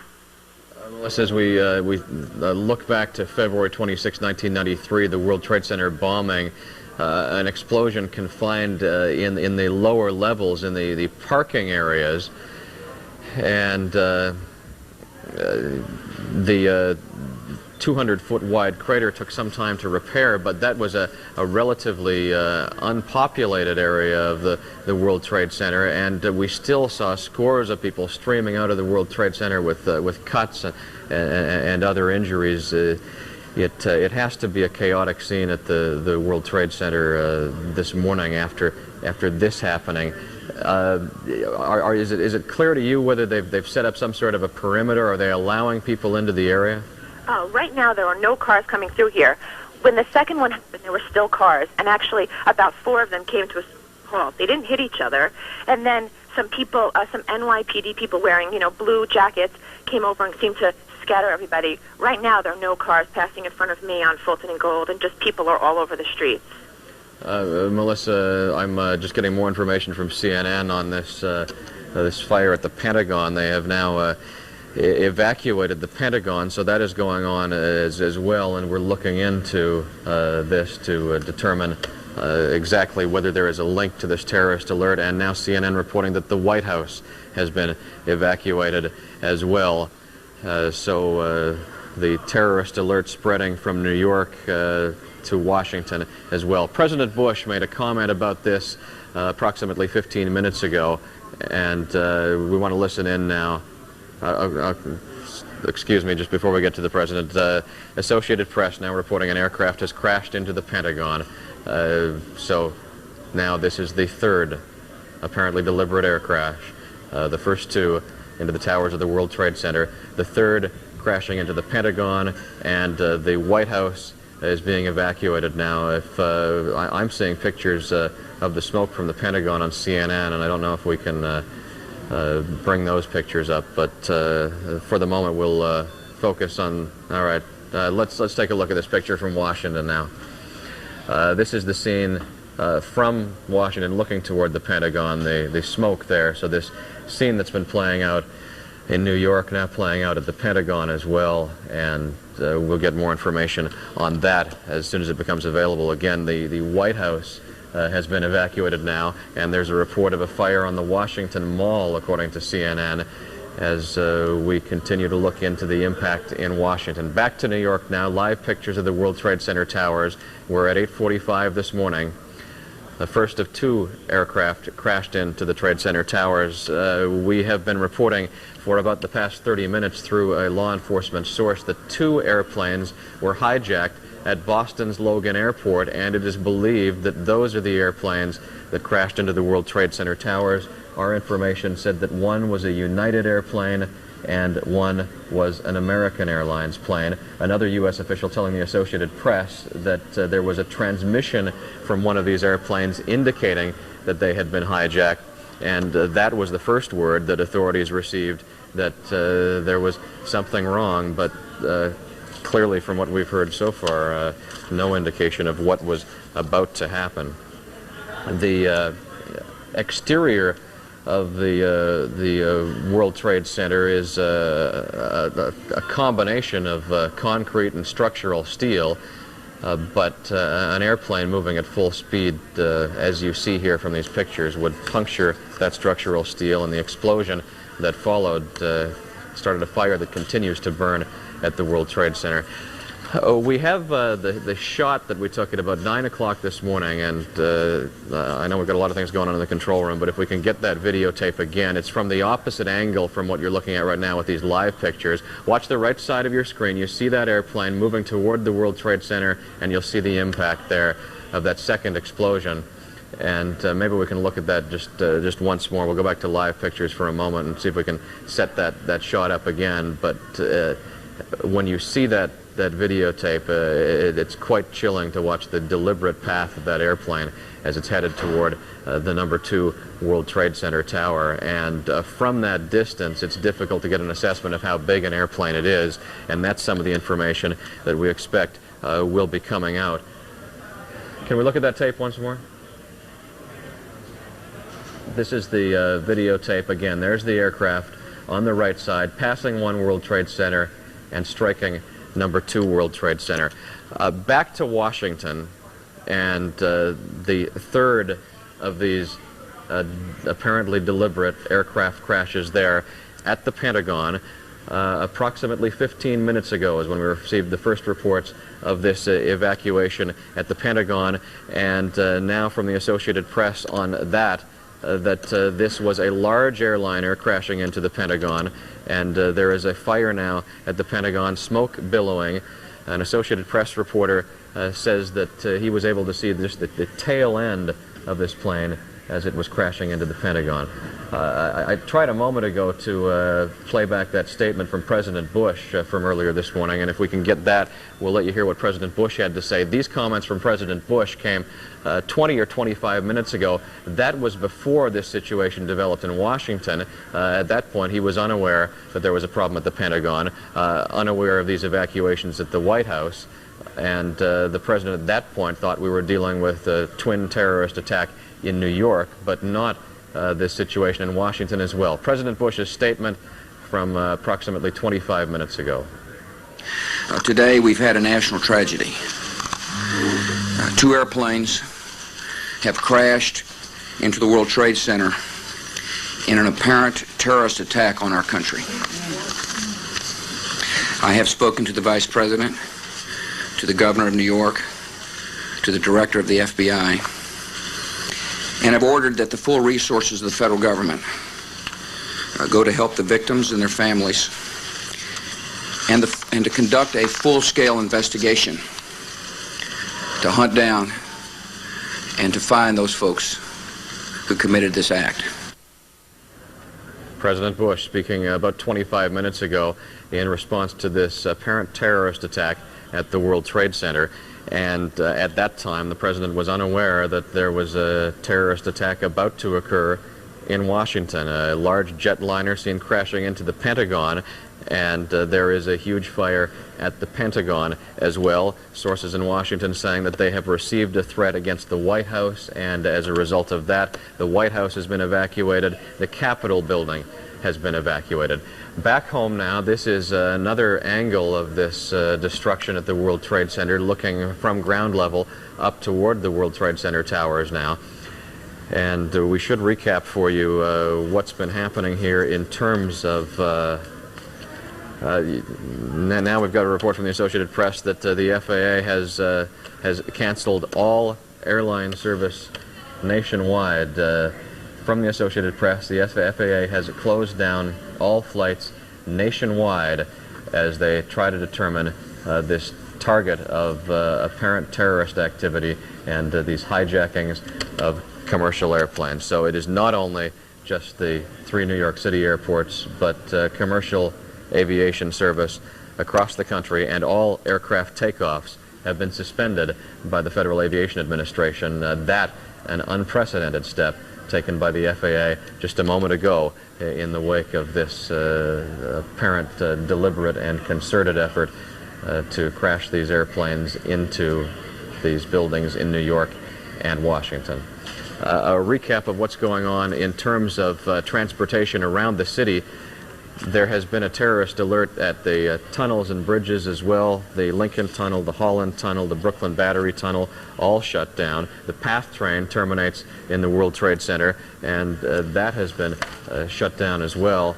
And there are to be additional comments from the White House, from the President, and we'll get an update from the Federal Aviation Administration on what's happening with this complete cancellation of aircraft takeoffs throughout the country. There will be many airplanes in the air right now. They will allow those to land, but the Federal Aviation Administration, until there can be an assessment of what's going on as the security alert increases, there will be no more aircraft takeoffs anywhere in the country. One of the live pictures you're looking at of the World Trade Center now, the first explosion about 8:45 this morning, approximately 100 stories up the side of the 110-story World Trade Center tower. One World Trade Center, the tower that has the television antenna on top, that was the first one struck. The second explosion came about 15 minutes later on the second of the World Trade Center towers, and then we received word of a third explosion at the Pentagon in Washington, and we saw live pictures from Washington a moment ago with an idea of the size of that explosion, and we are looking at that as well. I'm also getting information that they have evacuated the White House, and Air Force One is actually moving, according to our colleagues at CNN. There are some precautionary measures there. CNN reporting that a plane hit the Pentagon about 20 minutes ago. Kristen Shaughnessy's on the phone from the area of the World Trade Center. Kristen? Pat, I am at Church Street, and I'll just tell you, we just drove over from Brooklyn. Quite a scene. A lot of people gathered on the streets. Numerous emergency vehicles, obviously too many to count. We have FBI on the street, state police, local police, all sorts of law enforcement. And what they're trying to do in this area, which is a couple blocks from the World Trade, but I can see the smoke still billowing from where we are, and they're trying to clear this area. A lot of people coming down here to look, to figure out what is going on, and they're telling people to get away, that it's still a very dangerous situation, and that they have to leave the area. It's amazing to me how many people are actually trying to get into this area. The police are asking everyone to stay clear of this area, so that's probably the most important thing to know. I should tell you that some of the streets are eerily calm as we drove through them. We went over the Brooklyn Bridge and it was shut down, so we were literally the only ones on the Brooklyn Bridge. And then when you come over here, then there's, it's a very chaotic scene, but it seems like it is very well under control in terms of police and FBI. So that's what's happening here, and I'll give you any answers to questions that you might have. Kristen, I have a few questions. I don't know how up to speed on what's happening elsewhere, but there has been a report of another plane crash in Washington, a third plane, a jetliner crashing in to the Pentagon there.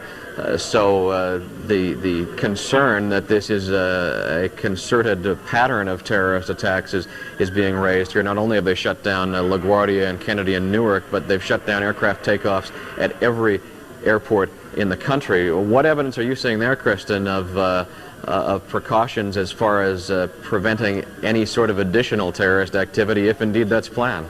They have so many law enforcement officials out on the street right now. I'm literally looking up right at the burning buildings right here, and what they're telling people is just to get away from this area because it is still just a volatile situation. It seems like they, I have to talk to a couple bit more law enforcement officials, but they're saying that, they just don't know what's going to happen next, obviously, because that first plane went into Tower 1, and then the second plane went into Tower 2, and obviously they're on heightened alert for anything that may happen. We're told that the mayor will speak to us, at some point in the future once he gets briefed, obviously, and that will happen right around here.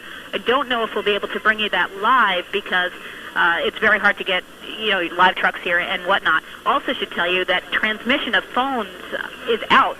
I've been trying to reach you actually for about 45 minutes now, ever since we heard of this happening, and it's just very difficult to get through because the transmitters have been hit, and that's what law enforcement people are telling, the people on the streets as well. We did speak to some people who are on the streets. A lot of people are walking through the streets. They're crying, very emotional. Other people are not, but the ones who were in that nearby vicinity told us that they were told to go down into the basement just in case, and then they were ushered out of the building and told to get away as quickly as possible.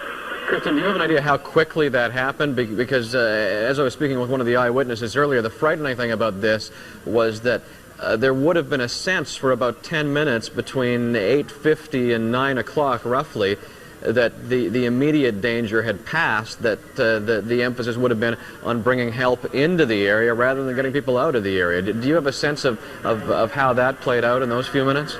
It was, I think they just assumed that this was the one plane, and I think when the realization happened that, yes, this was a plane, and it appeared to go directly into the building without trying to avert the World Trade Center, then they realized that there may be something else, and it seemed like within moments that second plane hit. So, I think a lot had been dispatched, and then when we were coming over the bridge, a number of emergency personnel from Brooklyn were dispatched. I think maybe then they said, okay, let's bring in more. So obviously you're getting people from all over the different boroughs, too. Kristen, at this point, how close are you able to get to the World Trade Center towers themselves? Pat, I'm actually maybe 2 blocks away, believe it or not. But that's it. They're just trying to get everybody else out of this area. They are allowing some press and obviously law enforcement officials. But it is, as I'm looking up, I'm just watching the building burn right from where I am, and it's an incredible sight. It looks like probably 8 floors, maybe 6 to 8 floors are burning, and just, the smoke continues. And I'm not sure which tower I'm looking at, but the one tower is more severely burned than the other right now. Yeah, the tower with the TV antenna on top of it is One World Trade Center. That's the one where the initial impact occurred. Right. And then the one with the observation deck on it is 2 World Trade Center, and that's where the second explosion occurred about 15 minutes later. I can still see flames shooting out of both, so it's an incredible sight. Do you have, obviously they've told the planes to come down, so do you have any shots right now of it? We've got a shot looking up from the ground at the side of the tower there, but we're not looking at the actual crater on the side, but we can certainly see the smoke coming from the building. Have you had a sense over the past hour? Because from what I'm seeing, there's as much smoke as there was an hour ago. That they have not made much of a dent in this fire. I don't even know how much fire equipment they've been able to move up onto those upper floors. It's just coming down, Pat. It is just coming down. Watch the right it's side. Exploding. It's ripping apart. It is billowing. Pat, the debris is flying. I'm going to run. Okay. All right. We hope that Kristen was not in a position where she would have been injured by that, but the tower is literally crumbling into the streets of Manhattan there, and blocks and blocks. I don't know how much debris is falling or where that debris has fallen, and we'll attempt to reestablish our contact with Kristen, but that tower's not there anymore. A dramatic scene, and this is going to clearly mean that there are hundreds, if not thousands, of people injured that building has fallen. New York 1 Sharon Diesenhaus is with me as well now as we watch this dramatic videotape. This is just extraordinary. We have just seen, that was one World Trade Center? At this point I don't even know which. One of the World Trade Center towers. That was two World Trade Centers. That was where the second impact was, but it has vanished from in front of us. Humbling. It's now 10 o'clock. That means it was roughly an hour after the initial impact, which seemed to impact roughly the top, I would say, 1/4 of the building. And now we see the building has apparently crumbled. One wonders if there was anything on the plane that could have caused such a structural damage below, since it hit such the upper portions of the building. I'll ask our control room crew to try to get whatever videotape we can of that scene as we were on the phone with Kristen Shaughnessy, and please let me know if we've reestablished contact with Kristen as well. She saw the explosion in front of her in fairly close proximity as that happened. These are several different live pictures we're looking at of the aftermath. Two World Trade Center at this point still standing. You're just looking at daylight passing through the area where one World Trade Center stood only 5 minutes ago, and I don't know how much of that building is still standing, because there is so much smoke and debris now billowing out across the harbor. Over all of Lower Manhattan. I mean, it must be, I would say, a 15-block wide area and probably 10 or 15 blocks high. That seems to be covered now by a sort of eerie white smoke as opposed to the black smoke that was billowing out earlier from the top of the tower.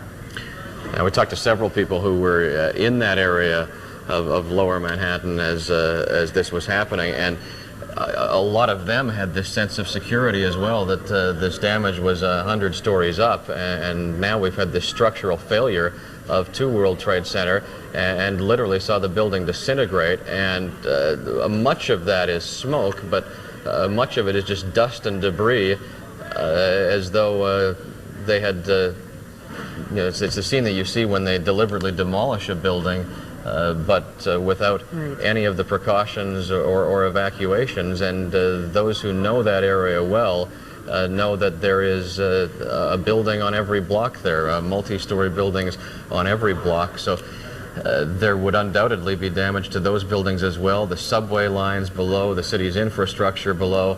Let's look at that videotape. This would have been at about 9:55 this morning as two World Trade Center started to rip apart in an explosion. You can just see the black smoke slowly descending through the building as it just destroys with a widening, ever-widening cloud of debris in a very, very large area.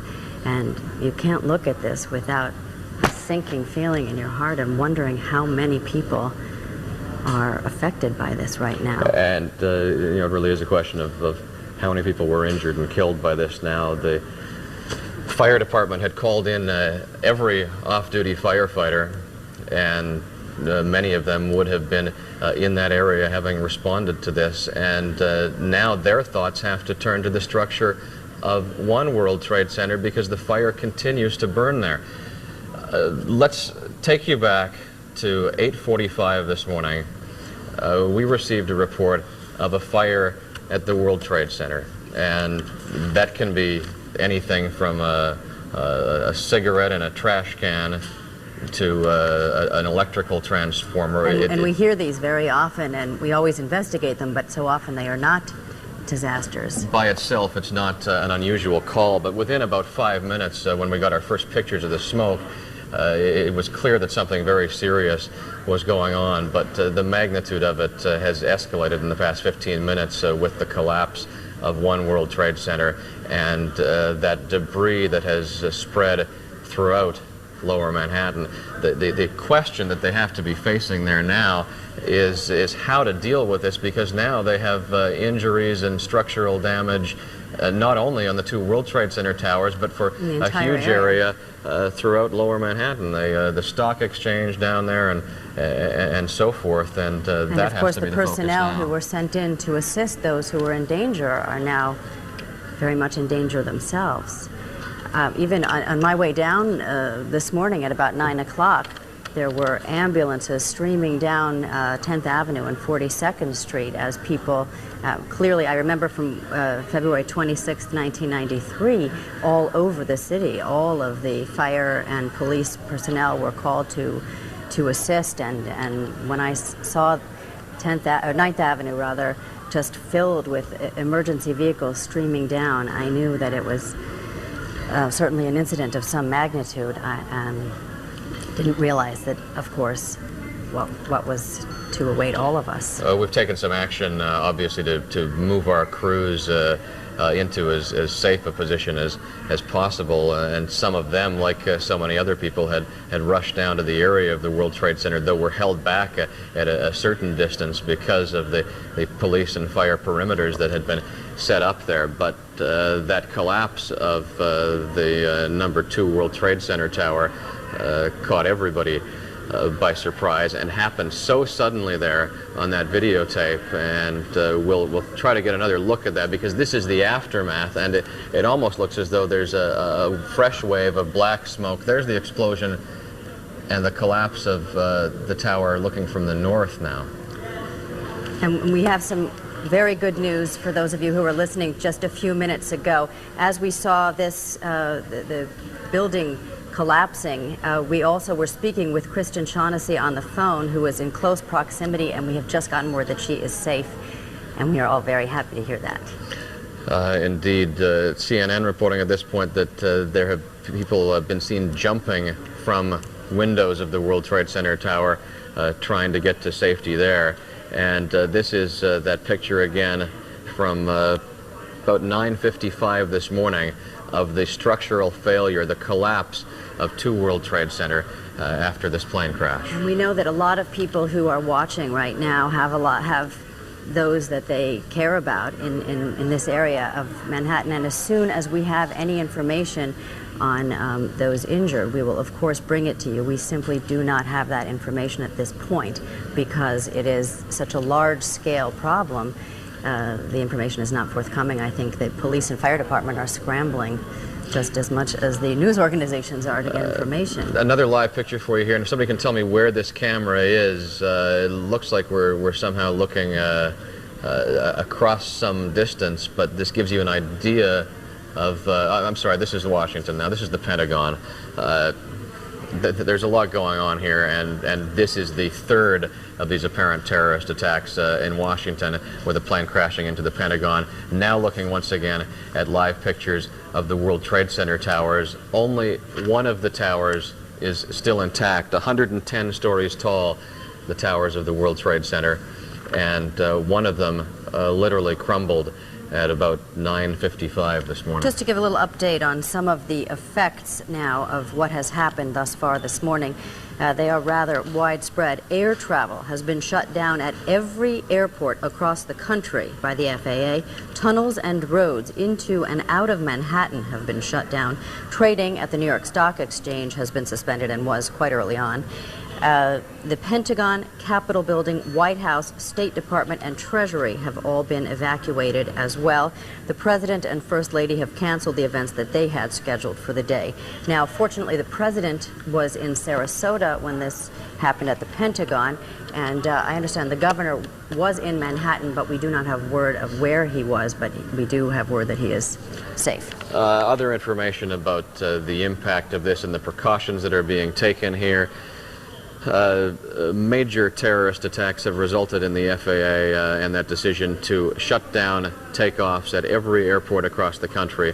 The New York Stock Exchange, trading has been suspended there. They have evacuated the stock exchange, and tunnels and roads in and out of Manhattan have been shut down, so they have, for a large part, locked down transit and traffic in and out of of the city now, and we're back to the live pictures here.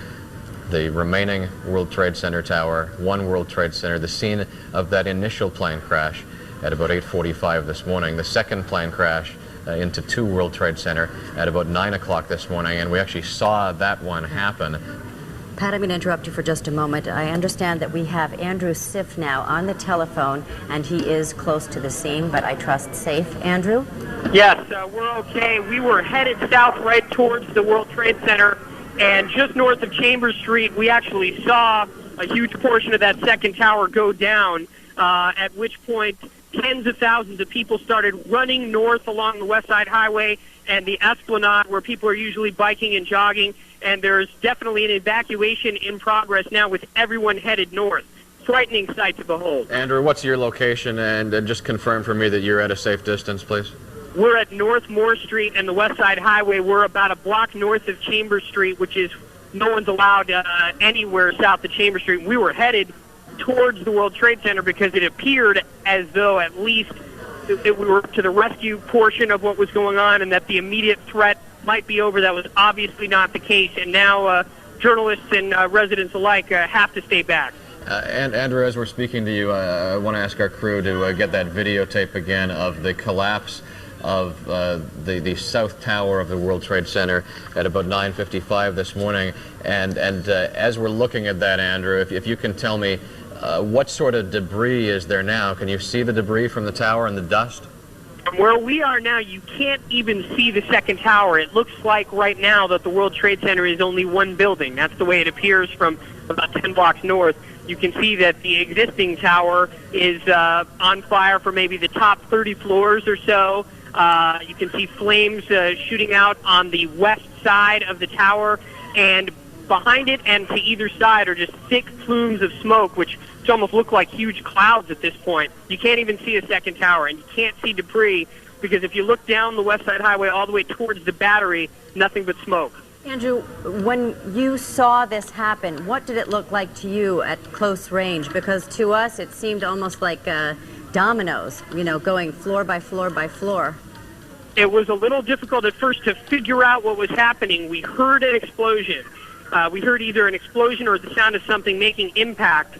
We were in the middle. I was with news assistant Jason Post, and we were walking down West Street. And when we heard the sound, we whipped around and saw just a buckling of the tower. And it just looked like it collapsed within itself. You could just see the top of the tower collapse. We can't tell what happened to the bottom half of the tower from here. Have you seen any people being evacuated? I know that people are fleeing, but have you seen any of the injured being evacuated from the area? I know there are so many who are down there to help them. What authorities did is they closed the West Side Highway to regular traffic, and it's just become virtual speedway for ambulances and emergency vehicles. And we have seen ambulances shuttling back and forth up and down the West Side Highway, indicating that there are rescue efforts in progress. We have not actually been able to get close enough to see actual victims at the scene because obviously at this point it's still not secure. And Andrew Siff, I can't imagine the extent of the injuries and deaths at the World Trade Center towers with the collapse of one of the two towers. And this is going to be a difficult story to cover in terms of moving personnel into the area because the fire department and the police department themselves are having a tremendous amount of difficulty getting into the area. Andrew Siff will be checking back with you, and please, as I said, keep a safe distance from the tower there as we have the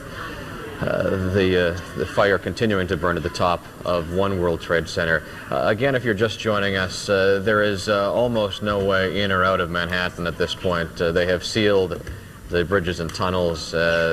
PATH train service has been shut down. As far as aircraft service, not only the 3 New York airports shut down, but aircraft takeoffs across the country have been suspended because of these terrorist attacks on One World Trade Center, on Two World Trade Center, and on the Pentagon. That attack on the Pentagon came about 30 minutes after the first attack at the World Trade Center. NY1, through law enforcement sources, got word very early on that the plane that crashed into One World Trade Center and the plane that crashed into Two World Trade Center had both been hijacked from Logan Airport in Boston. New York One's Kristen Shaughnessy was on the phone with us a few moments ago as One World Trade Center literally disintegrated before our eyes. Kristen, I can't tell you how relieved I am to hear your voice. Thank you very much. It was quite a scene, Pat. As I said, I was looking up at it, and right when we were talking, I saw it come down. And they literally, I have to commend the law enforcement. They got everybody, it seemed, as best they could where I was, out of that area. There were people who were stumbling and losing their shoes. I actually ran barefoot for about 7 blocks. But they got everybody in that area. There were people who were, breaking down. It was, they couldn't walk that much, and they really helped them, and then they assisted them, and they got them to safety. So now what they're doing is they're evacuating everyone to either Midtown or the Upper East Side. People were lined up here at the phones, and they said, no more phone service. You really have to get out of this area because we don't know what is going to happen next. And I'm not sure what the condition of those 2 buildings is. I did hear something, but maybe you can update me on that because you probably can see it better than I can right now. Yeah, well, Kristen, we have several different live angles here, and the frightening thing is the fact that One World Trade Center just isn't there anymore. Okay. That doesn't surprise me. Pat, one moment. I just want to see. There's some personnel. I'm sorry, Kristen, let me just correct something. It was 2 World Trade Center that... 2 World, that's what I thought went down. Yeah. Okay. And is One World Trade, maybe you can update me on that. Well, the fire continues to burn there, yeah. And there have to be questions on the part of the fire department at this point about the structural integrity of that building and whether they want to send any people in. Because they try to respond to these things by sending firefighters up the stairs to fight the fire, but when you're talking about an explosion of this magnitude, that amount of jet fuel up there, they would have to ask themselves questions about whether they want to send those men in to fight the fire or just let it burn itself out. Absolutely. I do see a lot of law enforcement officials kind of getting people out of this area. I don't know. They were evacuating right along with us. I had FBI agents and state police running right along with me because people were literally covered in soot, in this gray soot, and you could see like building mass in the air. It was an incredible, incredible sight. There was one woman who was just covered from head to toe. She told me she worked in the World Trade Center on the 31st floor. She had not yet arrived at work. In fact, Pat, I see 2 women. Excuse me, can I talk to you from... Where was New York 1? Kristen's going to try to Kristen, have you got someone there with you? I'm trying, Pat. I'm sorry. Okay, Kristen, take 30 seconds, and we'll come back to you. Okay. Just talking about the structural damage that Kristen was concerned about, I can't help wondering that as well. I remember, once again, when the World Trade Center bombing occurred in 1993, word was that approximately 50,000 people were in that building, or in the building, at peak time. Of course, that happened just after peak time. No, that was at peak time, but it was lunch, so a number of people were out. This at 9 o'clock in the morning, 8:45 in the morning, most of the people were coming into their offices. One hopes that many people were late to work today. I have no idea how many people would have been in the World Trade Center at the time of the explosion and how many people could have possibly been transported out. We've got New York One's Andrew Kurtzman standing by. He actually saw the collapse of one of the towers as Kristen Shaughnessy did, and John Shumo's back on the phone with us. John? Pat, can you hear me all right? Yeah, go ahead, John. Covered with soot, Pat. It collapsed right in front of my eyes as well. I was running actually towards the building, looking for a cameraman. As you can imagine, people were scattered everywhere. I looked up. There's another explosion as we speak. I looked up and it just collapsed in front of my eyes. The worst possible vision you could ever imagine. John, are you in a safe position there? I don't want to continue this if there's a concern about where you are. No, we've managed to at this point, along with thousands of other people, run at top speed down to Battery Park City. There was a cloud of smoke that just enveloped all of us. We were just absolutely covered. A woman fell at my feet. We picked her up. All right, we're losing John. There's obviously some... We're here. It's obviously, as you can imagine, a quite emotional moment down here. We've actually pulled several people into the live truck for safety. People are just absolutely covered with soot right now. The collapse was, as I think we saw on New York 1, just miles high. The smoke just crept down the street and thousands of people running. It was a scene that is really unthinkable. There are right now several city buses down here at Battery Park, and people have piled into these city buses. There's a construction site down here as well.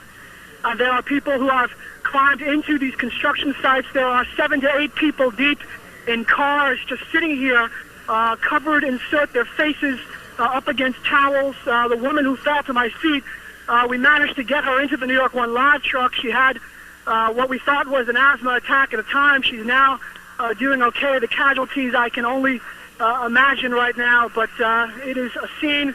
The ash down here, the dust, is probably about a good quarter of an inch high, and we, again, are down by Battery Park City. We're a good, probably about 20 blocks, maybe 15 blocks away from the Trade Center, and it's still smoking, as you can imagine. John, stay with me for just a second. Chris, Sharon's with me here and has some information for parents of students who are in the schools nearby the World Trade Center. 3 schools there, John, are being evacuated. Economics and Science Leadership and Public Service Murray Bergtraum and Stuyvesant PS 89 and PS 234. PS 89 and PS 234 are being used for triage.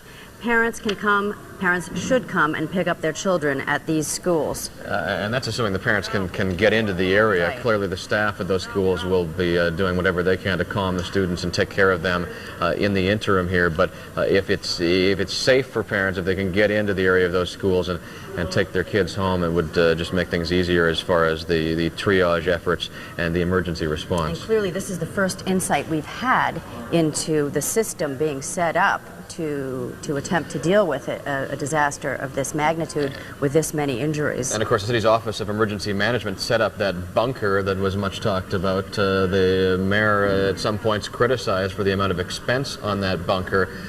Ironically, it is right in the midst of all of this, and I don't know whether it's in service or whether it's too close to all of this for them to actually use the Emergency Operations Center, because it is part of the World Trade Center, not of one of the 2 main towers that were actually struck by this, but right at the base of those towers. But even still, probably now, a half an hour after the collapse of 2 World Trade Center, it's clear that the smoke around there is so thick it would be very difficult for people to really breathe and certainly to function very well in that immediate area. It certainly seems as though any movement would be quite difficult in that area, to say nothing of the difficulties in transmissions and power and various things because of the interruption in the World Trade Center tower that has the TV antenna, One World Trade Center. Our colleagues at CNN now reporting that one of the planes that crashed into the World Trade Center towers was an American Airlines 767,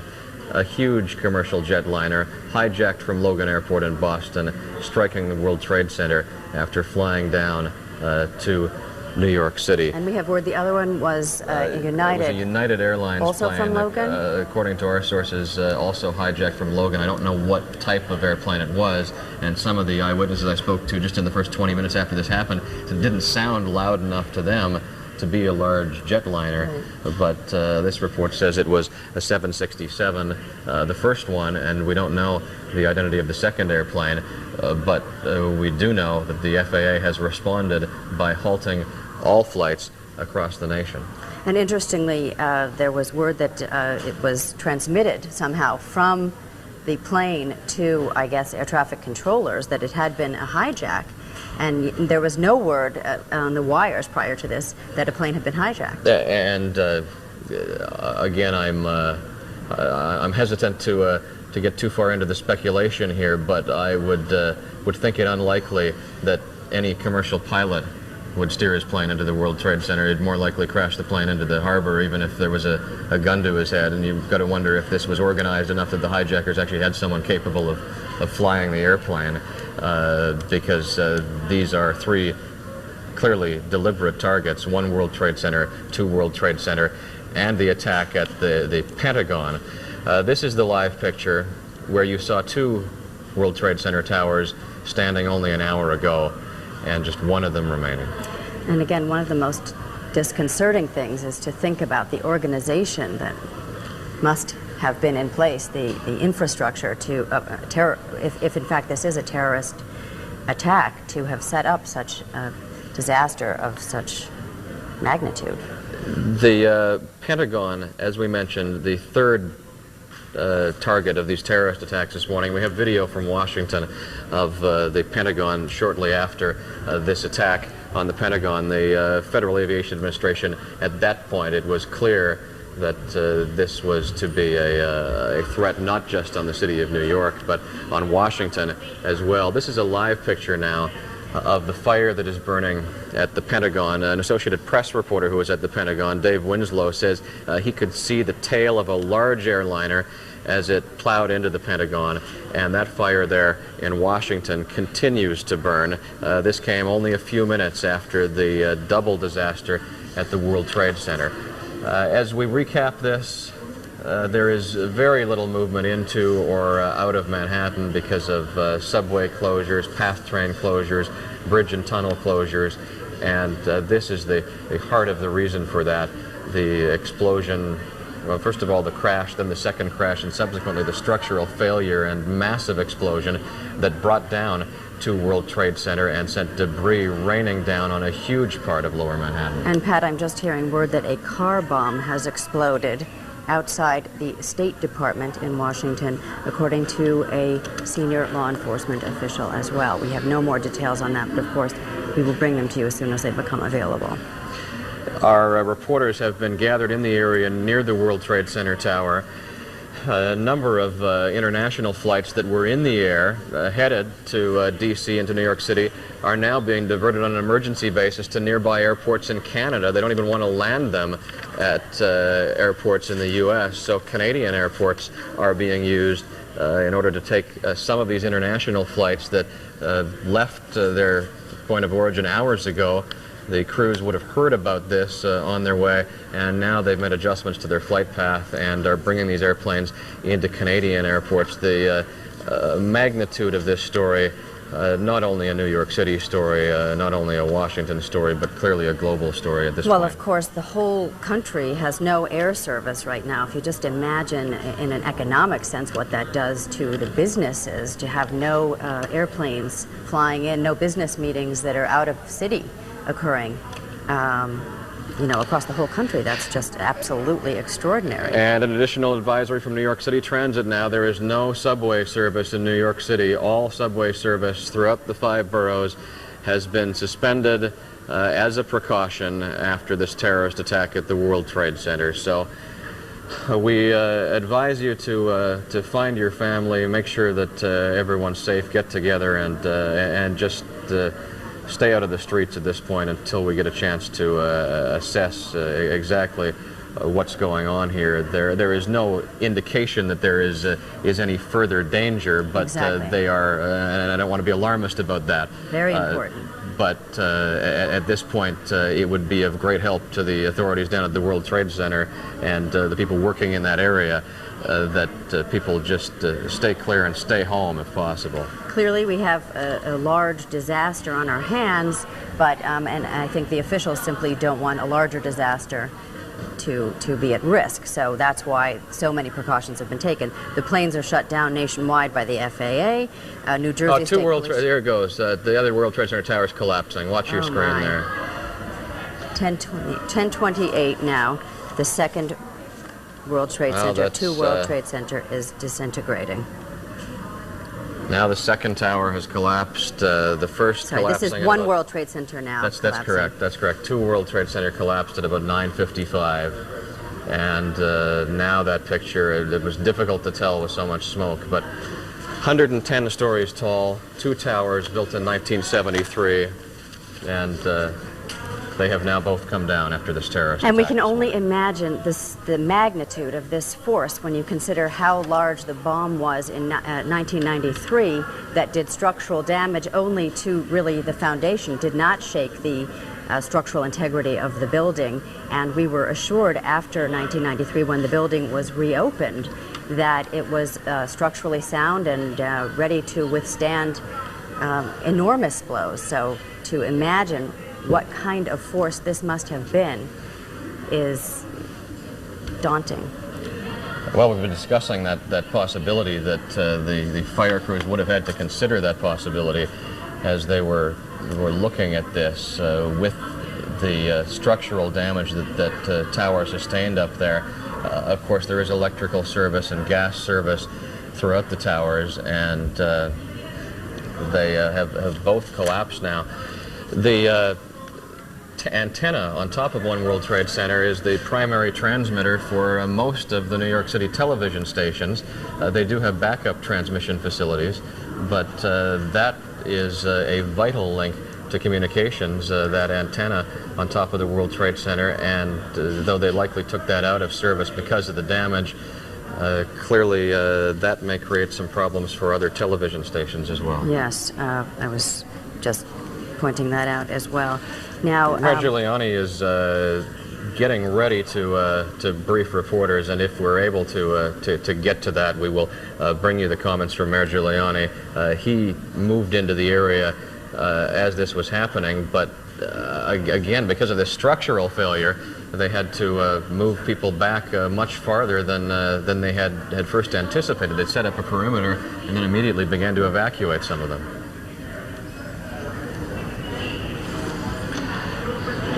Still waiting on comments from Mayor Giuliani, and we'll bring you those as soon as he begins to make his statements. President Bush was in Sarasota, Florida at the time this happened. He made some comments initially after the attack on the World Trade Center, but before the attack on the Pentagon, and he has since boarded Air Force One and is returning to Washington to address this terrorist threat. Okay, we understand now that it will be just a few more minutes before the mayor addresses the press. Just to recap a little bit now, 8:45, the first tower was hit. That was... It's about 8:45 when we got the first report of a fire. By my recollection, approximately 8:54 when we got our first look at the pictures and saw that there was a significant fire, and then about 9 o'clock is when that second airplane struck the other World Trade Center tower. World Trade Center coming from the west. Just a few minutes later, the president said that he was considering this an apparent terrorist act, and precautions were taken. Airports were closed, Lincoln, Battery, and Holland Tunnel were closed. The PATH train was shut down. I believe the bridges were shut down at that time as well. And then shortly thereafter, 9:55, the first World Trade Center collapsed. That was 2 World Trade Center. And then 10:28, One World Trade Center collapsed. I'm sorry, Sharon. John Schumo's back on the phone with us. John, this tower, 110 stories tall, collapsing with no significant notice. The footprint of debris from a collapse of that magnitude must be tremendous. Do you have any understanding of that? Pat, from where I am right now, we ran back to the live truck. The dust cloud, the second dust cloud, has completely covered our truck. I'm inside the live truck now looking out, and I cannot see more than 10 feet past me at this point. There is a yellow taxi which is parked right in front of us. Outside of that yellow taxi, I cannot see across the street. Faint images of emergency lights off about 20 to 30 feet in front of me. We're here in the truck with 2 complete strangers as well as our New York 1 crew. And you cannot see anything. It is the heaviest of snowfall, it appears like right now. It is as dramatic and as heart-wrenching as you could possibly imagine. John, are you having any difficulty breathing? Absolutely. You can't breathe. Everyone has their shirts either off, shirts wrapped around their faces, napkins held up to their faces. At this point, it feels to me just like ash. I'm not feeling any sort of a burning sensation in my throat. I'm essentially just having a difficult time breathing, as is everyone else down here. Thousands and thousands of us we're covered with ash right now. What else can I say? It's as if the chimney was blown right onto us. But again, no burning sensation. It doesn't seem like any sort of an acidic substance. Obviously, with planes and the jet fuel, I don't smell any jet fuel from down where I am. But again, I'm several blocks away. But right now, we're just covered in our second overwhelming dust cloud. Some debris.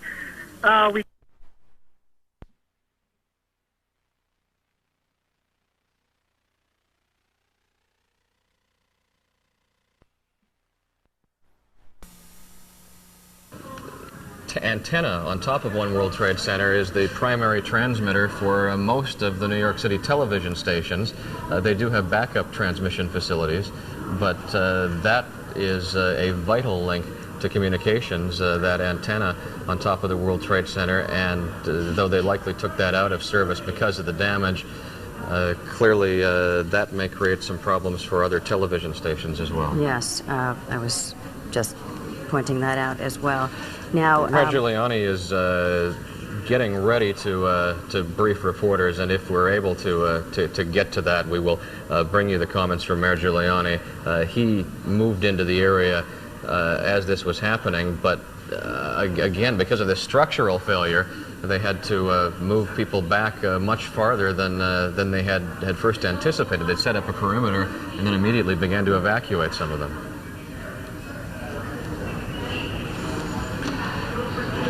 Still waiting on comments from Mayor Giuliani, and we'll bring you those as soon as he begins to make his statements. President Bush was in Sarasota, Florida at the time this happened. He made some comments initially after the attack on the World Trade Center, but before the attack on the Pentagon, and he has since boarded Air Force One and is returning to Washington to address this terrorist threat. Okay, we understand now that it will be just a few more minutes before the mayor addresses the press. Just to recap a little bit now, 8:45, the first tower was hit. That was... It's about 8:45 when we got the first report of a fire. By my recollection, approximately 8:54 when we got our first look at the pictures and saw that there was a significant fire. And then about 9 o'clock is when that second airplane struck the other World Trade Center to World tower. Trade Center coming from the west. Just a few minutes later, the president said that he was considering this an apparent terrorist act, and precautions were taken. Airports were closed. Lincoln, Battery, and Holland Tunnel were closed. The PATH train was shut down. I believe the bridges were shut down at that time as well. And then shortly thereafter, 9:55, the first World Trade Center collapsed. That was 2 World Trade Center. And then 10:28, One World Trade Center collapsed. I'm sorry, Sharon. John Schumo's back on the phone with us. John, this tower, 110 stories tall, collapsing with no significant notice. The footprint of debris from a collapse of that magnitude must be tremendous. Do you have any understanding of that? Pat, from where I am right now, we ran back to the live truck. The dust cloud, the second dust cloud, has completely covered our truck. I'm inside the live truck now looking out, and I cannot see more than 10 feet past me at this point. There is a yellow taxi which is parked right in front of us. Outside of that yellow taxi, I cannot see across the street. Faint images of emergency lights off about 20 to 30 feet in front of me. We're here in the truck with 2 complete strangers as well as our New York One crew. And you cannot see anything. It is the heaviest of snowfall, it appears like right now. It is as dramatic and as heart-wrenching as you could possibly imagine. John, are you having any difficulty breathing? Absolutely, absolutely. You can't breathe. Everyone has their shirts either off, shirts wrapped around their faces, napkins held up to their faces. At this point, it feels to me just like ash. I'm not feeling any sort of a burning sensation in my throat. I'm essentially just having a difficult time breathing, as is everyone else down here. Thousands and thousands of us we're covered with ash right now. What else can I say? It's as if the chimney was blown right onto us. But again, no burning sensation. It doesn't seem like any sort of an acidic substance. Obviously, with planes and the jet fuel, I don't smell any jet fuel from down where I am. But again, I'm several blocks away. But right now, we're just covered in our second overwhelming dust cloud. Some debris. We could see it from a distance when the second building went, but I don't see any debris here from me. Again, it is just an unexplainable amount of ash, which has covered all of downtown Manhattan. John, what was your sense when the second building collapsed? Did the ash multiply enormously, or was it just difficult to tell? I would say there was more ash on the first one. Maybe that's only because it was just a stunning moment. The first one appeared to me to be more overwhelming. Then again, I was running through that cloud, so my adrenaline was perhaps a bit not. It's Knocked difficult out. to concentrate is what I'm trying to say. But we're now, looking now at a picture. Oh, no, now we're back to a live picture. Just a few moments ago, while you were describing that, we were looking at a picture of the second tower, One World Trade Center, coming down. And let's look at it again Here now. we go. This is the second tower. 1028. The second tower came with some warning. There was a large sound similar to the first tower coming down. The second tower gave way, and people just stood there as if not again. The few hundred who were still lingering down here at Battery Park City just turned and looked. We didn't think this cloud would overwhelm us as much as the other one, but sure enough, it has, and we've sprinted once again to the live truck. If we have some time, and do we have some time before I continue? Yes. John, go ahead. We'll listen in. I want to bring in Mabel Chan right now. She is a producer with NBC News, one of the people who was running with us. She's bloodied, and she ran with us to the truck, and we put her in. She was absolutely covered with ash. Now, Mabel, I'm going to give you the phone, and if you could tell us your thoughts on this horrific day. Hi, I was standing very close to Tower 2, and I was talking to a woman who saw what happened. And all of a sudden, the tower came down, and I thought it might have been triggered, I don't know, I'm speculating here, by the chopper going very close to that building. It appeared that chopper was perhaps looking for bodies trapped in there. And moments after that, I saw that chopper, the building started to come down, and everyone was running, and so was I. And in a pandemonium, I fell, and people ran over me. And I managed to pick myself up and keep running. And I basically just hurt myself in the knees, elbow, have a cut in my lips, and my ear, back of my ear is also bleeding. It's an absolute nightmare. It's like a war zone. It's pretty much dead right now. Surrounding us, there's nobody around except us. There are 5 of us right now in the New York 1 van. And how many people, as far as you can see? Right now, nobody I can see. There's nobody outside of our van except the 5 of us who are now in this New York 1 van, and we're just looking at each other and stunned. Okay, Mabel. Well, we certainly hope that you are returned to safety soon and that you have a speedy recovery. If we could just speak with John Shumo. Sure. For a moment. Sharon, I can hear you. Hi. John, we're just having no information, it seems, on the details of the rescue effort. Do you have any sense of people being transported out? People... From our vantage point, that is impossible to tell. I will say, again, we arrived here probably around 9:30, and we saw dozens and dozens of rescue efforts, people coming in from Brooklyn and Staten Island, ambulances. They were all heading north, obviously to the Trade Center. When this first building collapsed, at that point, this was about an hour and a half later, is my rough guess, most of the civilians were evacuated, but certainly not all. And getting out of the truck right now, as we seem to have a little bit of a reprieve from the ash. The rescue efforts from our vantage point were mobilized, obviously, around the Trade Center in the several block area. They were evacuating civilians south towards Battery Park. I don't want to speculate on the NYPD and the FBI's efforts at this point with such a loss and staring me in the face, but it seems like there were a lot of civilians in close proximity to this Trade Center when the first one came down.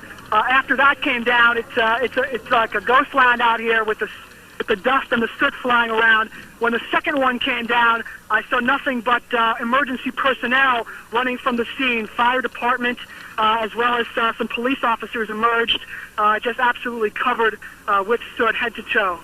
Sharon? John, thank you very much. We've just gotten some further information, sketchy as it might be, on the attack on the State Department. This is from the AP. Senior law enforcement officials say a car bomb exploded outside the State Department. It was already among the buildings in the nation's capital evacuated due to today's attacks, fortunately. A senior official says the evacuation was because of a possible explosion or fire amid a rash of explosions in Washington and New York City. Sharon, word from Pittsburgh that another large plane has crashed, a plane going down in western Pennsylvania. Officials at the Somerset County Airport in western Pennsylvania near Pittsburgh say another large plane has crashed there, and that would be consistent with these concerns that the Federal Aviation Administration had that caused them to shut down air travel at airports across the country. So it certainly seems like that was a prudent measure and not overreacting. And there is that car bomb report. Part of the Pentagon has collapsed as a result of the plane that crashed into the Pentagon. And we have additional information about New York City schools now. Okay, we're now looking at a picture of the Pentagon, as you can see from the sign below, Pentagon Mall and River entrances. And as you can see, it is smoldering now. The smoke is black, but the flames are not large. I don't know exactly what part of the Pentagon that is. Let me, we'll leave that picture up, and I do want to get this information out to parents. Parents of children at PS or IS 89 should know that their children have been walked to PS 41. They have made their way safely to PS 41, and parents should pick their children up there. Again, that's public school 89. Those students are now at PS 41, which you'll find at 116 West 11th Street. So parents should see their children there. Students from PS 234 have been walked to PS 41 as well. PS 234 students have been walked safely to PS 41, again at 116 West 11th Street. And students from PS 150 are being evacuated as well. They will be found at PS 3. Public School 3 is at Christopher and Hudson. Okay. We will continue to repeat this information so that parents can be sure to join with their children. It certainly is going to be difficult for them to get to their children because there's no subway service, but at least you know that your children have, they are in those schools, have been safely transported. The impact of this on transportation to and from New York has been dramatic.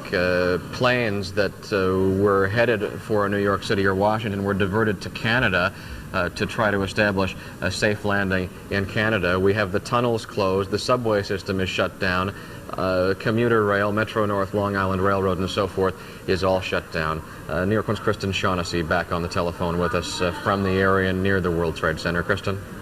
Good morning again, Pat. I am actually just across from City Hall, and I'll have to tell you, with that second explosion, the dust did not seem as bad, but it still extended all the way over here, and I'm told that they can feel that dust in Brooklyn, believe it or not.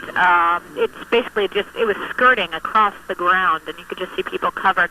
Many, many people have masks over their heads, or over their mouths and their noses, and there are virtually no civilians in this area. I have to commend the law enforcement officials. They really did an admirable job getting everyone that they could out of this area. So it seems like for now it's pretty much deserted. Where I am literally the only one here. Wow, that must be so eerie. It's unbelievable because you hear these explosions. In fact, I just heard another one. I don't know if it was like an after effect or whatnot, just while you were on the phone talking about the school closings. And it wasn't as big, obviously, as the other ones, but it still sent a tremor all the way over here. And I'm obviously on the other side of the World Trade Center, on the other side of the city. And it's just unbelievable. And then you see people walking around. And the interesting thing is, no one is screaming, really. Everyone is just walking around with this look on their face. No one's saying anything to anyone. And, you do see some people who need, obviously, medical help. I had a man who was begging to get some medical help, which they did. And I hear ambulances every once in a while going through, police cars every once in a while going through. But that's what it is right now. But literally, there is no one around here. And obviously, if you've ever been down by the courts here in City Hall, you know that is teeming with activity. Yeah. Kristen, our colleagues at CNN reporting now that the Pentagon is monitoring another plane behaving erratically and attempting to determine whether that is another hijacked plane, but there is no information as to exactly where in the country that airplane is located, but that is another situation that they are dealing with as federal officials in Washington track this terrorist attack. And we have this report from the Pittsburgh area that a large plane crashed there. approximately 20 minutes ago in the area near Pennsylvania at the Somerset County Airport. And it does not indicate how many people were aboard that plane or what airline, any other information beyond that. I'm hearing another explosion, just so you know. I'm hearing another rumble. It's not as bad as the other ones were, but I don't know if you have pictures that you can see. We have a picture, and we don't see anything beyond the enormous billows of smoke that have been there, but no additional bursts from our vantage point. Okay, I didn't mean to interrupt, Sharon. No. What you can feel when these tremors come is that it literally comes up under your feet. That's what it feels like. That's the best way I know to describe it. And Kristen, I mean, that area of Lower Manhattan, the entire area of Manhattan is built on solid bedrock. Right. There is so much infrastructure underneath the city there that that has to be a concern with every one of these explosions. There are every subway line in the city converging down there. The PATH train comes in there. There's the subterranean mall at the World Trade Center. It's an area that would be susceptible to those sort of tremors moving through. Absolutely. And let me just tell you, I had told you how deserted this area was, and all of a sudden I just saw a number of civilians who are now walking north, and it looks like they may have been in a basement or something. Now they're trying to get them out. Well, it looks like it may be relatively safe because, like I said, I hadn't seen any civilians in this area, and now there are a number of people with briefcases and things as if they were going to work, now headed uptown. They're trying to get everyone to either Midtown or the Upper East Side. That's what they're telling people to do. Kristen, just a note here. We have just gotten word that all federal office buildings in Washington, D.C. are now being evacuated, again, as a precautionary measure. But as this apparently widens in its scope, there are more and more precautionary measures taken to prevent a larger and larger disaster from occurring. Approximately 40 to 50,000 people work at the World Trade Center, and this was late enough in the day that many of them would have arrived at their desks at that point. I'd like to take you back through some of the developments through the morning and the videotape that we have seen as we've gone through these various developments through the morning. And we will begin, we'll continue to look at this live picture until we have some of that videotape ready. But it was 8:45 this morning when we received the first word that there was a fire at the World Trade Center. At that point, it wasn't clear to us exactly what the cause of that fire was. And then as we had our live cameras trained on the World Trade Center at about 9 o'clock, we saw the impact of the second airplane, which hit two World Trade Centers. So the first airplane ripped that hole in one World Trade Center. The second airplane ripped the hole in two World Trade Center. And as that plane was coming in, we were looking at it live at the time, and it was just a speck off in the distance, but we could see that aircraft coming in and charting what we now know and assume to be a deliberate course into the side of the World Trade Center. It took some time after that. Sharon Dees and us had joined me here at NY1 at that time, and then we began to see the structural failure of these towers. And we were discussing our concerns about. Sorry, Sharon. This is we're just going to bring up that shot of the incident at 9 o'clock this morning. Watch the right side of your screen for the plane. There's a small black dot, as you can see. That is the plane, and it is about to have impact right there. And that is 2 World Trade Center. Both of those buildings are no longer standing. Both of those buildings, 1,362 feet high, no longer standing. 50,000 people work in them each day. And following that, we got those 2 structural failures of the 2 World Trade Center towers, and that perhaps came as the biggest surprise, is just how quickly these buildings disintegrated. This was the first one about 9:55. 2 World Trade Center just collapsing like a heap of dominoes, leaving you with a sick feeling in your stomach, wondering how many people were in there, how many people were hurt. And then to about half an hour after the first structural failure, here's another. It began with an explosion near the top, near the scene of the plane crash, and the building, story by story, from top to bottom, ripped apart. That transmission tower on the top of 1 World Trade Center, you saw it for a moment just tumbling away. And when you consider that the World Trade Center is nearly 1,400 feet tall, or more correctly was 1,400 feet tall, the difficulty in that as it fell was that the path of debris could have been a quarter of a mile in any direction. We were looking at a live picture there, and we're going to try to get another angle of this as the fire continues to burn. And then, of course, as the word of the disaster in the World Trade Center was coming out at around 9:40, we hear word that the Pentagon has been hit as well, that another plane had landed in the Pentagon. And there were reports that the tail part of a plane had been seen with billowing smoke there, and then the waves of precautionary measures began in Washington, D.C., evacuating the White House, evacuating the Pentagon and the State Department, and eventually all of the buildings in Washington, D.C.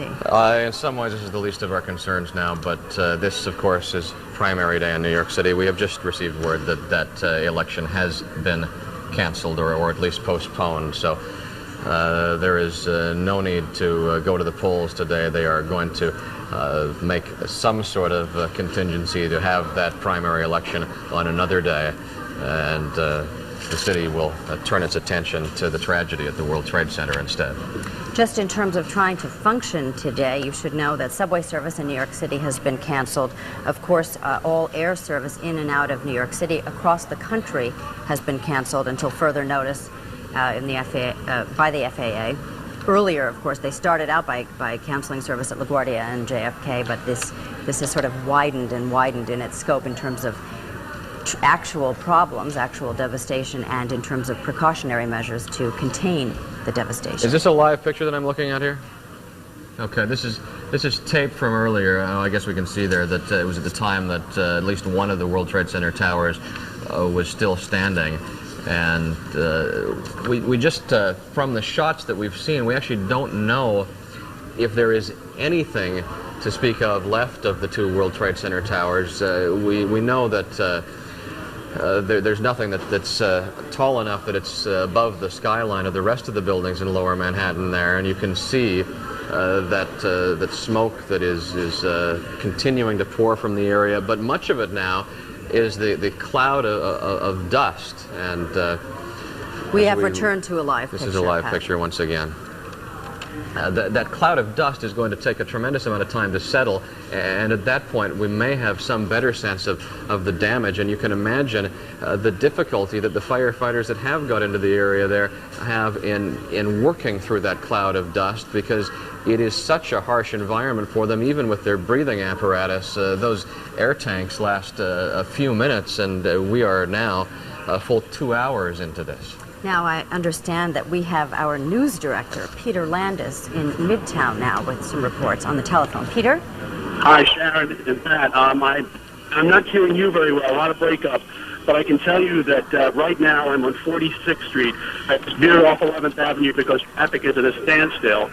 I've been trying to come in for about the last, ever since I got word, from North New Jersey, headed toward the Washington Bridge, and people were just besides themselves. I passed a couple in the car.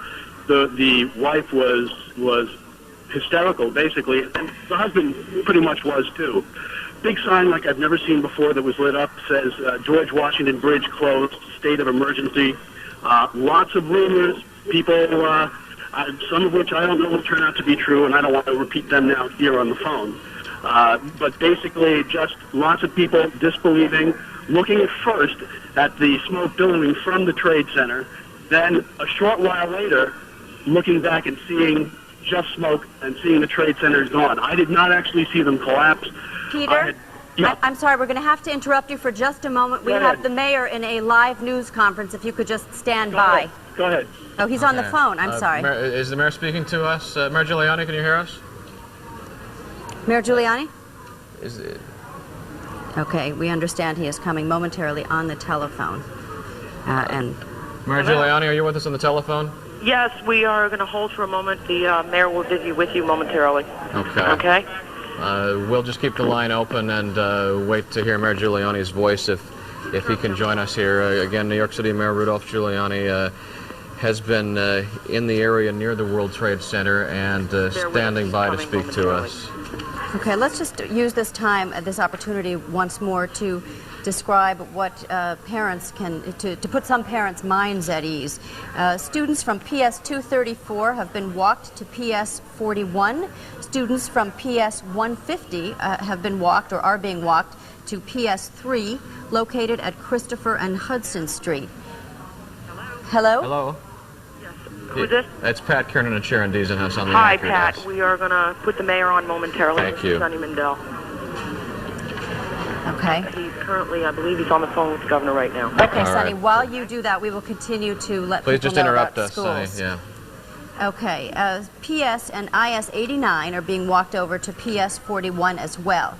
The location for PS 41, if you have any children at PS IS 89, is 116 West 11th Street, and parents are urged to pick their children up there. Students from PS 234 also being taken to PS 41, 116 West 11th Street, and again, students from PS 150 taken to PS 3, located at Christopher and Hudson Street. Sonny, are you still on the line with us as we wait for the mayor? No, we're just waiting for Mayor Giuliani to join us by telephone for an update. Yes, we are. Okay. All right. Are we still waiting for the mayor? Okay. You are about to be on with the mayor. Okay. Pat? Mayor Giuliani, it's Pat Kernan. I'm with Sharon Deasenhouse here. I wonder if you could give us an update of the emergency operations right now, please. The first thing I'd like to do is take this opportunity to tell everyone to remain calm and, to the extent that they can, to evacuate Lower Manhattan.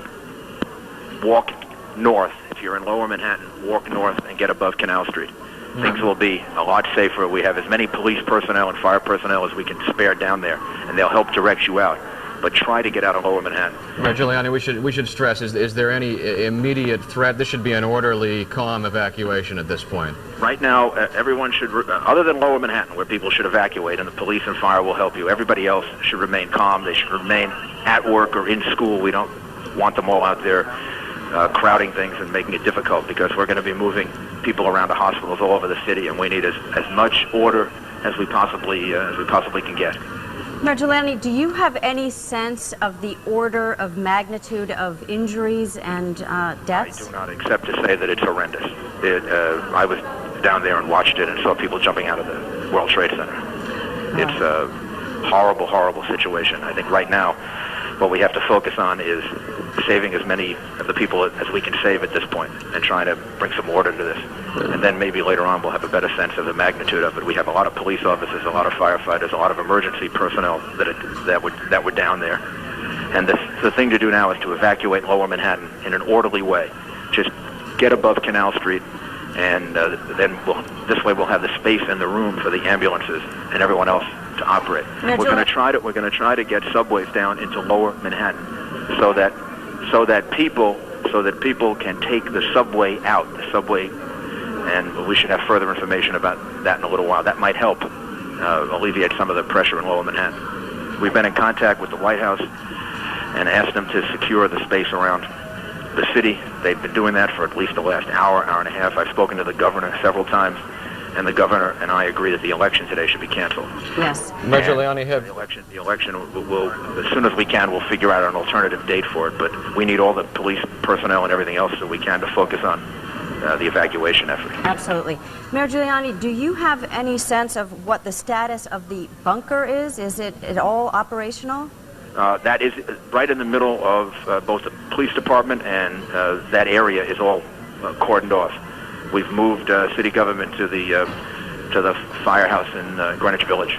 That's where I'm operating from right now, and we'll probably operate from a police facility in the area of Greenwich Village shortly. Mayor Giuliani, everything in Lower Manhattan, except for the people that are there for rescue efforts, has been removed. We removed everyone from City Hall.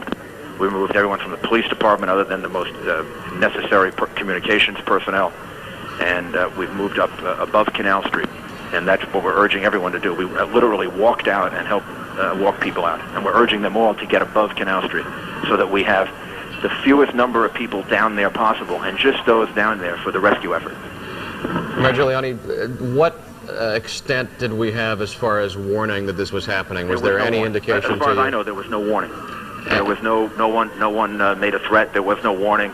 When I communicated with the White House, they confirmed to me that the Pentagon had been attacked. I haven't even been able to see that. I see the shots right now of the World Trade Center, but I haven't seen what happened to the Pentagon. Did the fire department have any warning that the structures of the two World Trade Center towers were compromised? Did they have some sense that they had to pull their people away from there? We were actually in a building 2 blocks away when it crashed and had to evacuate the building, and for a while was stuck in it. So I can't tell you right now if they knew. And my recollection is when we were in the building, we probably had about a minute's notice, maybe 2 minutes. I understand that there have been reports that the alleged hijackers communicated with the air traffic control at Logan Airport, indicating that a hijacking was in place. Have you heard any such thing? I've heard that on the street, but I have not had that confirmed. So there was no warning to New York. There was no warning that we know of. I have the police commissioner here with me. We had no warning. Correct? No, we had no warning. Is there any indication? As far as I know, there was no warning. There was no one made a threat. There was no warning. When I communicated with the White House, they confirmed to me that the Pentagon had been attacked. I haven't even been able to see that. I see the shots right now of the World Trade Center, but I haven't seen what happened to the Pentagon. Did the fire department have any warning that the structures of the two World Trade Center towers were compromised? Did they have some sense that they had to pull their people away from there? We were actually in a building 2 blocks away when it crashed and had to evacuate the building, and for a while was stuck in it. So I can't tell you right now if they knew. And my recollection is when we were in the building, we probably had about a minute's notice, maybe 2 minutes. I understand that there have been reports that the alleged hijackers communicated with the air traffic control at Logan Airport, indicating that a hijacking was in place. Have you heard any such thing? I've heard that on the street, but I have not had that confirmed. So there was no warning to New York. There was no warning that we know of. I have the police commissioner here with me. We had no warning. Correct? No, we had no warning of any kind until the first plane hit, and then the second.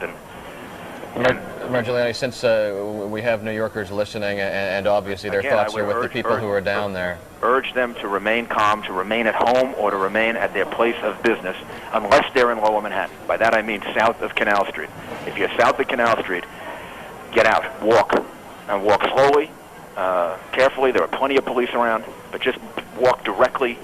If you can't figure out what else to do, just walk directly north. That'll get you out of the dangerous smoke area. It'll also do us a big favor. It'll open up those streets, because we're going to be moving a large number of ambulances and emergency personnel in and out of there all day. I've talked to the governor. He is putting the National Guard on alert so that they can relieve our police officers and our firefighters later this afternoon.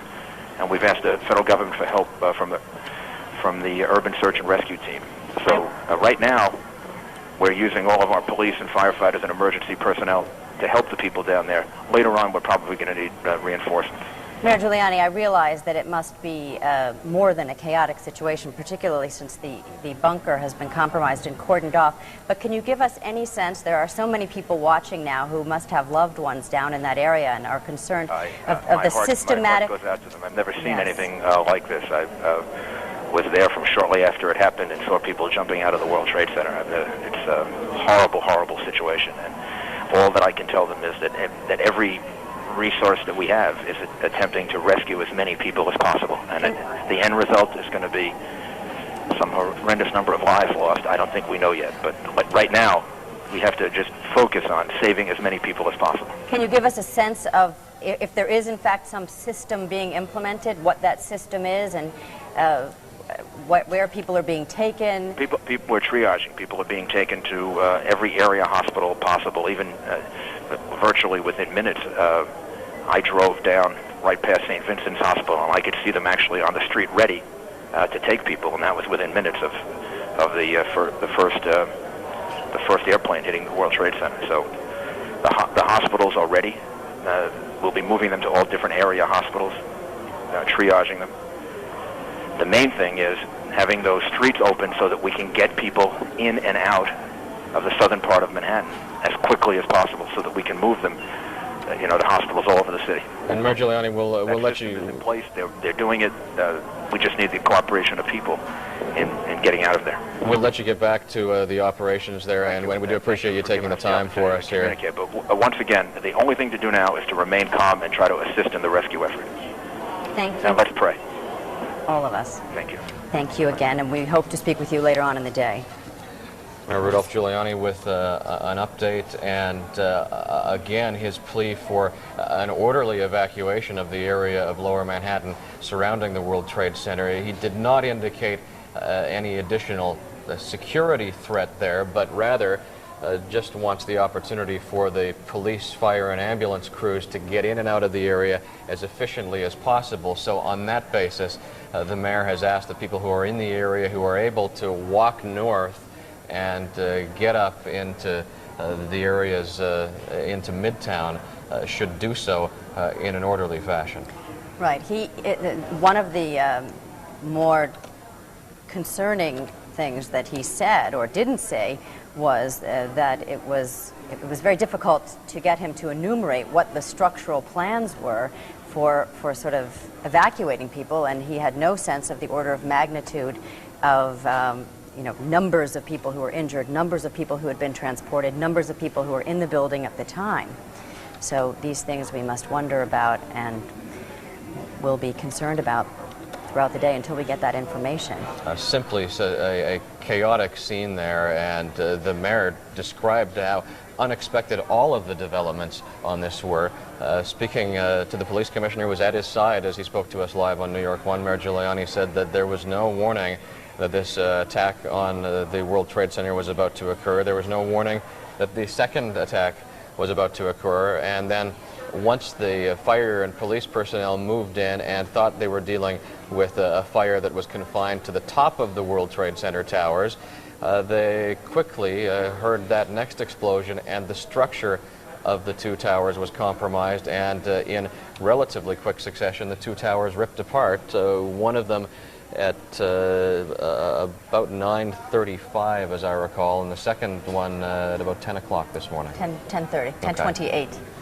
Yes, and again, Mayor Giuliani is just encouraging absolutely everyone who can get out of that area to get out of that area, both to protect them and also to simplify the rescue efforts for the personnel who are in there trying to get the injured out. Update for you on commuter rail service now. Long Island Railroad trains are running on Long Island but are not coming into the city.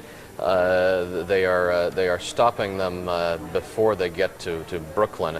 And Metro North trains are running as far as 125th Street, so they're coming into the station in Harlem but not going any further than that. Pat, I'm just going to interrupt you for a moment. I understand that we have Arthur Chien on the phone who was stuck in a subway station and had to crawl out. Arthur, is that true? Well, I don't want to say too much.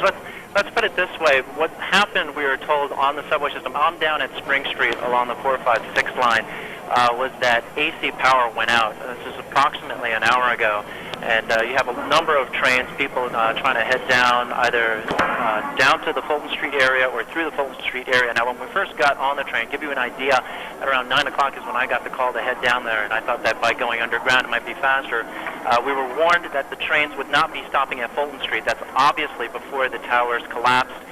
When the towers collapsed, that probably shorted out the AC. So for the last hour or so, a number of subway trains all along the 456 line, certainly in this area, were frozen. Now, we're told the reason why we couldn't move forward was twofold. First, the loss of AC power made it impossible to move the train, and then when that was restored, when the signals were restored, there was a problem of other trains being stacked in front of us that needed to be evacuated, and apparently one of those trains had mechanical difficulty as well. Not a lot of information coming down here, however, and there's certainly a question of whether or not the structure of the underground system has been compromised as a result of the towers collapsing. Obviously, until they determine, even if it hasn't actually punctured the surface of the street, they've got to wait to see if there's a threat of collapse within the subway system before they're going to start running down there. And I heard the mayor ask people just to avoid that area altogether. If for those people who are in the subway system already, it's too late for the last hour or so. They're already down here. But if you're planning on coming down in this part of town and thought maybe you could bypass it going to Brooklyn or coming from Brooklyn, that might not be very wise. I think that's one of the reasons why that recommendation for people to stay at home or just to stay out of that general vicinity is really good advice. Right now, we don't have much else on that, just that you can't get through down here. Arthur, yes? I'm sorry, at this point we should just let you know as well that all subway service in the city has been suspended for the time being. Oh, well, that wasn't information that we were given down here. I mean, the conductor was running up and down trying to make sure that everybody could hear, but there really wasn't any information other than the fact that electricity was out. We were stuck because there are trains in front and behind us. Now, I hear some trains moving about. They're probably trying to evacuate the people that they already have in the system. There were a lot of people who obviously were a bit agitated. The car that I was in was air conditioned, so people were okay. There was one woman who was getting claustrophobic, and passengers sort of came to her aid and gave her some advice on how to calm down. But obviously, if you're in a subway car that's not air conditioned, you probably see people passing out by now because we were stuck for over an hour. Arthur Chian, thank you, and we will check back with you as you continue to monitor the developments on the subway system. There is, despite the fact that you can hear the trains moving around behind Arthur there, we do not know of any actual subway service other than sort of moving people who were on trains off trains, but the indication to us has been that they are keeping the subway system closed as a precaution and trying to establish if there is any additional threat, and if they can move those subways safely. The weight of the collapse of those two World Trade Center towers would have come down directly above the area that is home to many of the subway lines in Lower Manhattan, and as Arthur mentioned, it is far from the immediate priority to determine the structures there. Pat, I'm just going to interrupt you for a moment. We have Andrew Kurtzman on the line, who is with the fire department, with Mayor Giuliani at a fire department station in Greenwich Village, and was with him at the time of the collapse. Andrew? Sharon, I was standing alone on Chambers Street about an hour ago. It was deserted with about an inch of soot on the street. They were evacuating Chambers Street because they had some kind of fear of some kind of incident that might take place there. I don't think it came to pass. Andrew, sorry, just pause for one moment here. I just want to explain what we're looking at here. This is a videotape that's just been delivered back to NY1 here of one of our crews as they were first responding to the scene. So this is unedited videotape, and we're going to be looking at these images as you speak, Andrew. I'm sorry to interrupt. Continue. No, feel free to interrupt me. I can't see the videotape, Pat, so I'm at a disadvantage here. Mayor Giuliani appeared about 45 minutes ago on Chambers Street near Church Street. We began walking up Church Street when the second building proceeded to collapse, and a huge flume of smoke went up into the air, and the mayor and his party started running up 6th Avenue. A plainclothes detective threw his arm around Mayor Giuliani as we took off, not knowing what the repercussions of that second explosion would be. The emergency operations center near the World Trade Center is not being used for security reasons. There was something of an odyssey that took place looking for a place to set up a makeshift command center. First, the mayor and his party traveled to the Tribeca Grand Hotel. We walked into the lobby where they had cleared out the lobby to make room for this emergency command station. The mayor did not think it was satisfactory. We then went up further, probably another 10 blocks, to an engine company in the West Village, where we stood outside a fire engine company that was locked. All the fire engines and all the personnel had been called down to the World Trade Center, and for about 10 minutes they tried to break into this fire station as the mayor stood by and the police commissioner stood by, waiting to set up an operations center. That's kind of wanted to paint a picture of kind of the seat of the pants operation that they've been forced to construct here because of the explosion downtown. They've now taken residence up in a firehouse here. I'm watching as we speak the mayor comfort some people as they've walked into the firehouse. He is in the chief's office right now. Commissioner Carrick is here, several of the mayor's aides, some plainclothes detectives, and they are trying to construct what it literally took them years to construct in a more permanent way, which is that operations center downtown, and now it's all hinging on a small office here in a firehouse in the village. In front of the local school down there, PS 89. When I was talking to a friend and the bomb hit, we said we heard a big explosion. We went running and we saw the first one. And the school, the PS89 is right there. So all the parents that were there went in there and the principal was calling. And then the police came and they told us to stay in, but we decided that we'd prefer. I was in the World Trade bombing, the first one. And I just find it's better to take and leave, evacuate an area like that. And then my husband works Solomon Smith Barney, which is that building right in the firing line there, if you notice, right below. And he saw the second plane go in. You saw the plane hit? Saw the second plane come in. Just describe for me what it looked like. It's either an Airbus or a 767. Just came up, swerved, aimed right into it. It didn't look like it was... It was not an accident. Absolutely not. Aimed right to the middle of the second building. How scary is this? It's unbelievable. It's just, and everyone just evacuated on their own. Besides, we want to stay away from any major public areas, anywhere there's public transportation. We just don't feel comfortable right now. What's your name, ma'am? Louise Burke. Louise, B-U-R-K-E? Right. Your husband? Joe Miller. Joe Miller, right. M-I-L-L? M-I-L-L-E-R, Miller. Okay, all right, guys, take care. We'll be right staying down here in the middle of it. That was videotape, I would guess, about 90 minutes ago. New York 1 reporter Andrew Siff speaking to some of the people who were evacuating from Lower Manhattan. We are continuing to watch this videotape for the first time together, so it is unedited videotape, so you may see the camera jump from time to time, but this is tape after the first plane crash at the World Trade Center, after the second plane crash, but as before people both were buildings evacuating.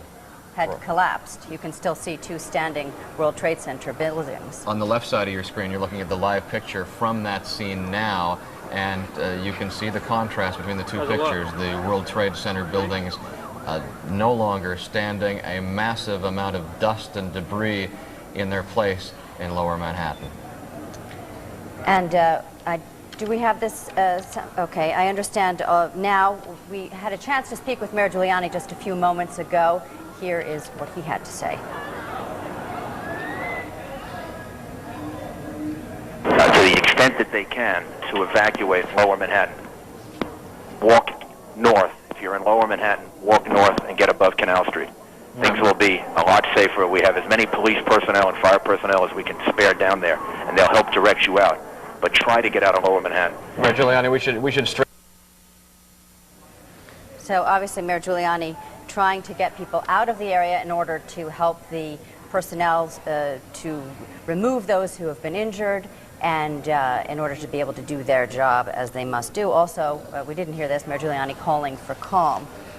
This videotape again shot well over an hour ago. This was just in the minutes after the explosion that ripped down the first of the two towers to collapse. And you can see at that point people running away, just having no idea what the threat was. It was in the moments that we saw when both towers were still standing, a more orderly evacuation, but then there was that explosion through to World Trade Center initially, the South Tower that collapsed, and this is just in those few minutes as people just had no idea what they were dealing with and were running for safety, trying to get out of the footprint of any sort of debris that might have fallen. Also, I have seen on, and actually I don't even know which television station it was, report that part of the Pentagon has now collapsed as well. And we should put this into the context of the national situation, because although New York City was hit first with these two terrorist attacks, planes crashing into the towers of the World Trade Center in rapid succession, there was, following that, the plane that was crashed into the Pentagon. There was a car bomb outside the State Department, and there is a report that there is a large jetliner crashed at an airport near Pittsburgh.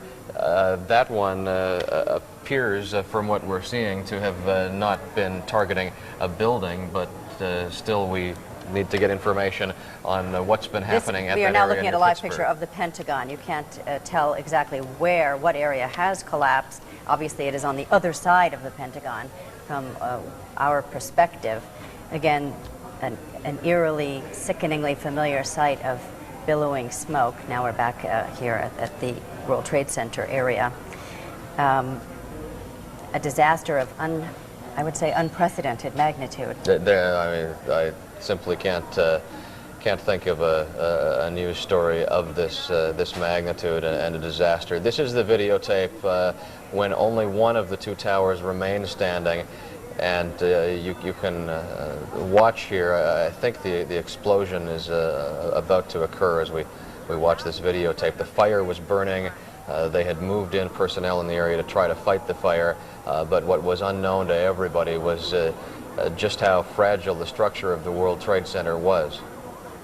And one wonders whether some of it was weakened in the 1993 bombing, or whether in fact it simply wasn't structurally sound enough to sustain this. In any case, if there's something that was a mitigating circumstance here, you would have to consider it lucky that the aircraft hit the top of the tower rather than the bottom, because as you saw, with the explosion originating at the top, it collapsed floor by floor upon itself, and that would have minimized the footprint of that debris. And by minimizing the footprint of the debris, I'm still talking about an area of blocks and blocks around the World Trade Center. Easily 15 blocks square. But had the explosion been at the base of the tower and in some way compromised the structure at the base of the tower, it's a quarter of a mile tall, right. And for it to topple over would have been much more devastating than the situation which developed, which is already devastating beyond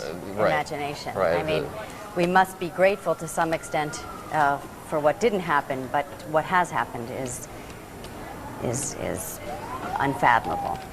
When we spoke to Mayor Giuliani earlier, he was describing his own movement into the area. They immediately tried to get into the area to learn of what this difficulty was. The city's emergency operations center is in the World Trade Center complex. They quickly found that that was not an option for them, and as Rick Kurtzman described, they tried to find another place from which to coordinate this operation. So the emergency operations in that sense are crippled. Right, and so they're now working out of an engine company in Greenwich Village. I guess what is presumed to be a safe or as safe a distance from the area as possible. The bunker, unfortunately, which was just completed, has been cordoned off and is, of course, in the center of the World Trade Center area. So is of no use after. Let's listen in to this raw videotape. Got the initial fall, got the debris, turned my camera around like this, and ran up to where we are now, which must be 10, 12 blocks away from the scene. I'm exhausted. All right, man. Thanks. All right. All right.